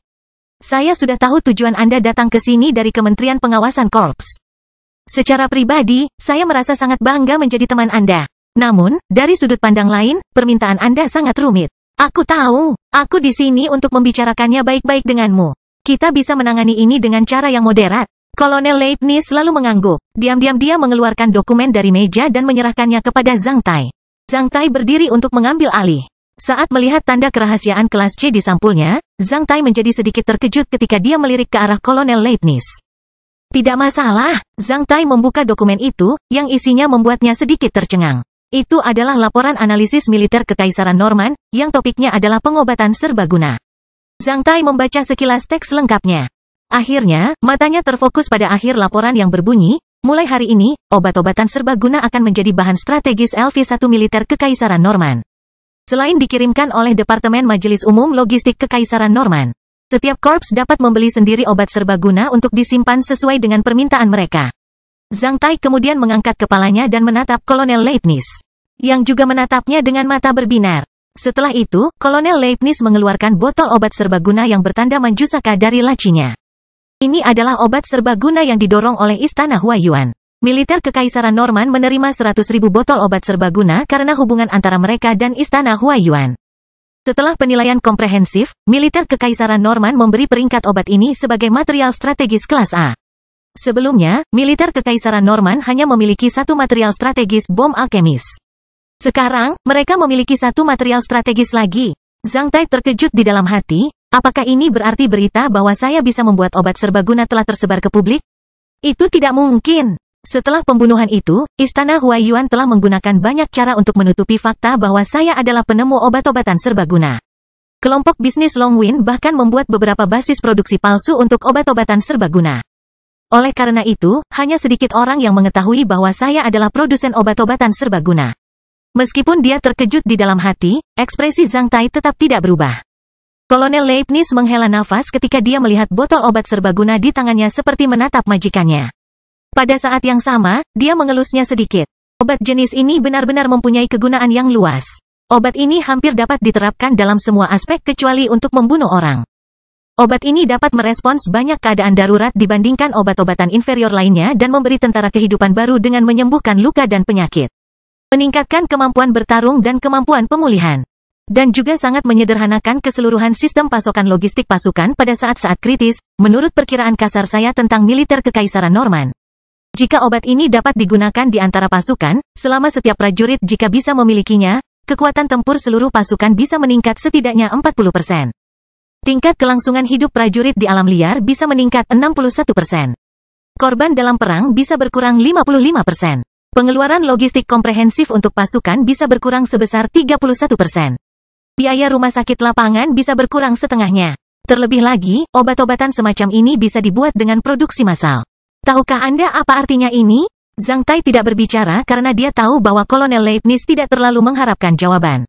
Zhang Tai sedikit terkejut. Dia tahu efek luar biasa dari pengobatan serbaguna yang dia miliki. Namun, dia tidak pernah membayangkan hal itu bisa diterima secara luas di kalangan tentara. Obat serbaguna paling membantu prajurit rata-rata. Jika setiap prajurit korps dapat diberikan satu, kekuatan tempur korps tanduk besi secara keseluruhan akan meningkat satu tingkat. Meningkatkannya dari korps besi hitam menjadi korps perunggu. Item ini lumayan, jawab Zhang Tai dengan hati-hati, kalau dia mengungkapkan beberapa informasi. Kolonel Leibniz menghela nafas, lebih dari itu, benda ini luar biasa dan mengagumkan. Selain banyak digunakan di medan pertempuran, benda ini juga sangat efektif untuk membuat wanita awet muda. Selain itu, bisa membuat pria lebih kuat di ranjang. Terlebih lagi, dapat menyembuhkan banyak penyakit tanpa efek samping apapun. Oleh karena itu, militer Kekaisaran Norman menghabiskan banyak uang untuk membeli 100.000 botol obat serbaguna dari Istana Huaiyuan. Namun, setelah dibagikan kepada beberapa petinggi dan wanita bangsawan di ibu kota Kekaisaran Norman dan Nordinburg, pasukan di garis depan hanya dapat menerima sebagian kecil dari pesanan. Menurut peraturan, korps tanduk besi seharusnya mendapat 5.000 vial pada gelombang pertama. Namun kenyataannya, mereka hanya mendapat sedikit lebih dari 2.000 vial. Akhirnya, hanya 70 botol dikirimkan kepada saya di bawah pengawasan Kanselir Urusan Militer. Jika bukan karena itu, botol-botol ini sudah lama dibersihkan di ibu kota. Tak satu pun dari mereka bisa mengalir di Nordinburg, apalagi korps tanduk besi dan divisi nomor 39. Maksud Anda? Kolonel Leibniz memandang Zhang Tai dengan tatapan serius. Letnan 1 Zhang Tai, saya tidak ingin menyusahkan Anda, tetapi saya harus melakukan sesuatu demi kepentingan divisi nomor 39. Sekarang Anda berasal dari Istana Huaiyuan, saya yakin Anda bisa mendapatkan hal-hal seperti itu dari Istana Huaiyuan jauh lebih mudah daripada kita. Oleh karena itu, singkatnya, saya tahu Anda ingin membawa orang pergi dari kota Black Hot, tetapi Anda harus membayar 30 botol obat serbaguna untuk satu sertifikat migrasi. Selama Anda bisa membawakan saya semuanya obat tujuan, aku tidak peduli berapa banyak orang yang kamu ambil, bahkan jika kamu mengambil seluruh penduduk kota Black Hot. Adapun teman-temanmu yang telah bergabung dengan tentara, selama mereka ingin pergi, aku akan membiarkan mereka pergi. Bagaimana tentang itu? Zhang Tai mengedipkan matanya dan bertanya dengan nada yang aneh, 30 botol obat serbaguna untuk satu orang? Kolonel Leibniz memutar tubuhnya di kursi karena malu. Aku tahu, itu terlalu berlebihan. Kalau tidak bisa, bagaimana kalau 25 vial per orang? 25 botol? Zhang Tai sengaja pura-pura mempertimbangkannya. Setelah berpikir sejenak, dia perlahan mengangguk. Kolonel Leibniz menjadi sangat bersemangat. Dia tidak menyangka bahwa Zhang Tai bahkan tidak mau menawar harga. Dia bergerak ke depan Zhang Tai dari belakang meja sebelum meletakkan tangannya yang besar ke bahu Zhang Tai. Letnan 1 Zhang Tai, Anda benar-benar anggota divisi nomor 39. Saya tidak mendukung kuda yang salah. Setelah meninggalkan markas divisi nomor 39, Zhang Tai menghela nafas panjang. Dia tidak pernah membayangkan bahwa dia bisa membuat hal sesulit itu dengan mudah. Yang lebih tidak terduga adalah obat serbaguna miliknya menarik perhatian yang begitu besar. Setelah melirik arlojinya, Zhang Tai menyuruh pengemudi untuk mengemudikan mobil ke tempat pertemuan antara dia dan Barley dekat dengan gerbang sekolah menengah pria nasional nomor 7. Zhang Tai tiba di sana hampir 15 menit sebelumnya. Namun, dia tidak menyangka Barley dan Sarwin sudah berdiri di sana. Oleh karena itu, Zhang Tai menempatkan pengemudi di sisinya. Saat melihat wajah familiar Zhang Tai melalui jendela, Sarwin menjadi sangat senang. Saat Zhang Tai membuka pintu, Sarwin sudah masuk. Setelah itu, dia meninju dada Zhang Tai dengan keras. Zhang Tai membalas pukulannya. Mereka kemudian tertawa serempak. Barley kemudian juga masuk. Mobil dihidupkan kembali sementara pemisah antara kursi depan dan belakang naik secara otomatis. Setelah itu, ruang kursi belakang diisolasi. Apa kabar? Zhang Tai bertanya pada mereka. Saya tidak punya masalah. Sarwin menjadi bersemangat. Tetapi 5 orang di keluarga saya akan pergi. Apakah ada masalah dengan sertifikat migrasi? Tidak masalah. Apakah ibumu setuju untuk pergi? Sejak Sarwin mulai menghasilkan uang, dia menjadi bos keluarga. Jelai menambahkan, aku bilang pada Sarwin untuk tidak memberitahu ayah tirinya yang brengsek itu tentang hal itu kalau rencana kita terungkap. Kita akan membawanya saat kita pergi. Zhang Tai mengangguk. Barley memang banyak sekali, pikirnya dalam hati. Bagaimana denganmu? Zhang Tai bertanya pada Barley. Barley menggaruk kepalanya dengan sedikit malu, aku ingin berbisnis di luar. Namun, ayahku bilang dia ingin bertemu denganmu sebelum mengambil keputusan. Zhang Tai langsung paham. Ayah Barley ingin melihat apakah aku bisa dipercaya dan punya kemampuan serta energi untuk melakukan hal itu. Zhang Tai tidak mempedulikannya. Dibandingkan nasib dan nasib keluarga kakaknya, ini bukanlah sesuatu yang serius. Jika mereka benar-benar membutuhkan bantuannya, Zhang Tai bahkan akan membawa anggota keluarga mereka ke Hotel Black Gold satu demi satu. Aku tinggal di kamar presidential suite nomor 6 di Black Gold Hotel. Kapan ayahmu punya waktu, aku akan mengajaknya makan di Black Gold Hotel. Atur waktu sendiri, aku akan minta mobil menjemputmu. Barley juga memahami kata-kata Zhang Tai, sehingga membuat hati Barley terasa hangat. Itu saudaraku. Setelah itu, Barley memberitahu Zhang Tai apa yang dia alami saat menemukan asosiasi God Bless. Beberapa asosiasi God Bless belum lulus ujian fisik kekaisaran Norman seperti Barley dan Sarwin. Oleh karena itu, setelah lulus mereka mulai bekerja keras. Namun, seperti prediksi Zhang Tai, di antara anggota God Bless Association yang tersisa, kecuali Potter, semua yang lain langsung mengubah sikap mereka saat mereka mendengar tentang Zhang Tai kalau terlibat dengannya akan membawa masalah. Seseorang bahkan telah memperjelas jarak antara mereka dan Zhang Tai dengan bersumpah bahwa Zhang Tai adalah pembohong di depan Barley. Mendengar ini, Zhang Tai menghela nafas dalam hati. Dia tidak menyalahkan mereka karena mereka semua adalah tokoh kecil dan rakyat jelata. Karena besarnya tekanan hidup, mereka memilih menjauhkan diri dari masalah. Hanya sedikit rakyat jelata yang mengetahui alasan dia meninggalkan kota Blackhawk. Selain itu, dia menghargai mereka karena tidak segera mengungkapkannya kepada polisi rahasia kerajaan Norman. Setelah lulus, banyak orang menyadari bahwa penyamarannya sebagai ayah bawah tanah hanyalah lelucon. Hanya sedikit orang yang mempercayainya sekarang. Inilah kenyataannya. Bagaimana kabar Potter? Dia masih menggali tambang. Sebelum menggali, dia selalu berlutut dan berdoa. Awalnya dia diejek oleh banyak orang di tambang. Sekarang, mereka sudah terbiasa. Setelah dia diberitahu bahwa kamu akan datang kembali, Potter sangat senang. Dia ingin bertemu denganmu. Namun, karena liburannya dimulai besok dia tidak bisa meninggalkan area pertambangan hari ini. Memikirkan pemuda kurus itu, perasaan Zhang Tai campur aduk. Siapa lagi yang ada di keluarga Potter? Tidak ada orang lain. Dia selalu tinggal bersama keluarga kerabatnya dan diperlakukan dengan buruk. Setelah bekerja, dia mengirimkan sejumlah uang kepada kerabatnya beberapa kali dan tidak kembali ke sana lagi. Dia tinggal di area pertambangan dan makan bersama. Kita sesekali. Bagaimana dengan Baghdad dan orang-orang lainnya? Liburan mereka dimulai tanggal 2 Januari. Banyak orang dari asosiasi God Bless juga berada dalam pasukan, yang sulit dihubungi. Setelah berkeliling kota Black Hot dengan mobil dan berbicara dengan Zhang Tai sebentar, Barley dan Sarwin turun dari mobil di pinggir jalan. Setelah itu, Zhang Tai menyuruh sopirnya pergi ke Bank Raja Wali Emas di kota Black Hot, di mana dia meminta personel di Bank Raja Wali Emas mengirimkan pesan kepada kakak laki-lakinya yang ditulis dalam bahasa rahasia yang hanya bisa dipahami oleh Zhang Tai dan kakak laki-lakinya. Saudara laki-laki, ketika Zhang Tai meninggalkan istana Huaiyuan, Zhang yang sudah menjadi tamu VIP Bank Golden Rock. Oleh karena itu, Zhang Tai dapat menghubungi Zhang yang dengan cara yang lebih mudah dan aman. Setelah menyelesaikan semua ini, hari sudah gelap. Oleh karena itu, Zhang Tai meninggalkan Golden Rock Bank dan kembali ke Black Gold Hotel. Saat dia membuka pintu kamar presidensialnya, Zhang Tai mendengar sorakan Beverly di kolam pemandian yang besar dan mewah. Ketika dia meninggalkan rumah Beverly pagi ini, Zhang Tai sudah menyuruhnya datang ke sini dan menunggunya. Zhang Tai menyerahkan secarik kertas kepada pelayan kamar presidensialnya, yang berisi nama dan tempat kerja Nona Daina. Temukan detektif swasta terbaik di kota Black Hot dan cari tahu semua informasi mereka untukku. Berhati-hatilah agar tidak mempengaruhi dan mengganggu kehidupan pribadi mereka. Setelah itu, siapkan makan malam romantis dengan penerangan lilin untukku. Setelah menyampaikan pesanannya, Zhang Tai mulai melepaskan dasinya saat dia berjalan menuju kolam pemandian. Pramugara melambaikan tangannya, memerintahkan semua pelayan lainnya meninggalkan ruangan.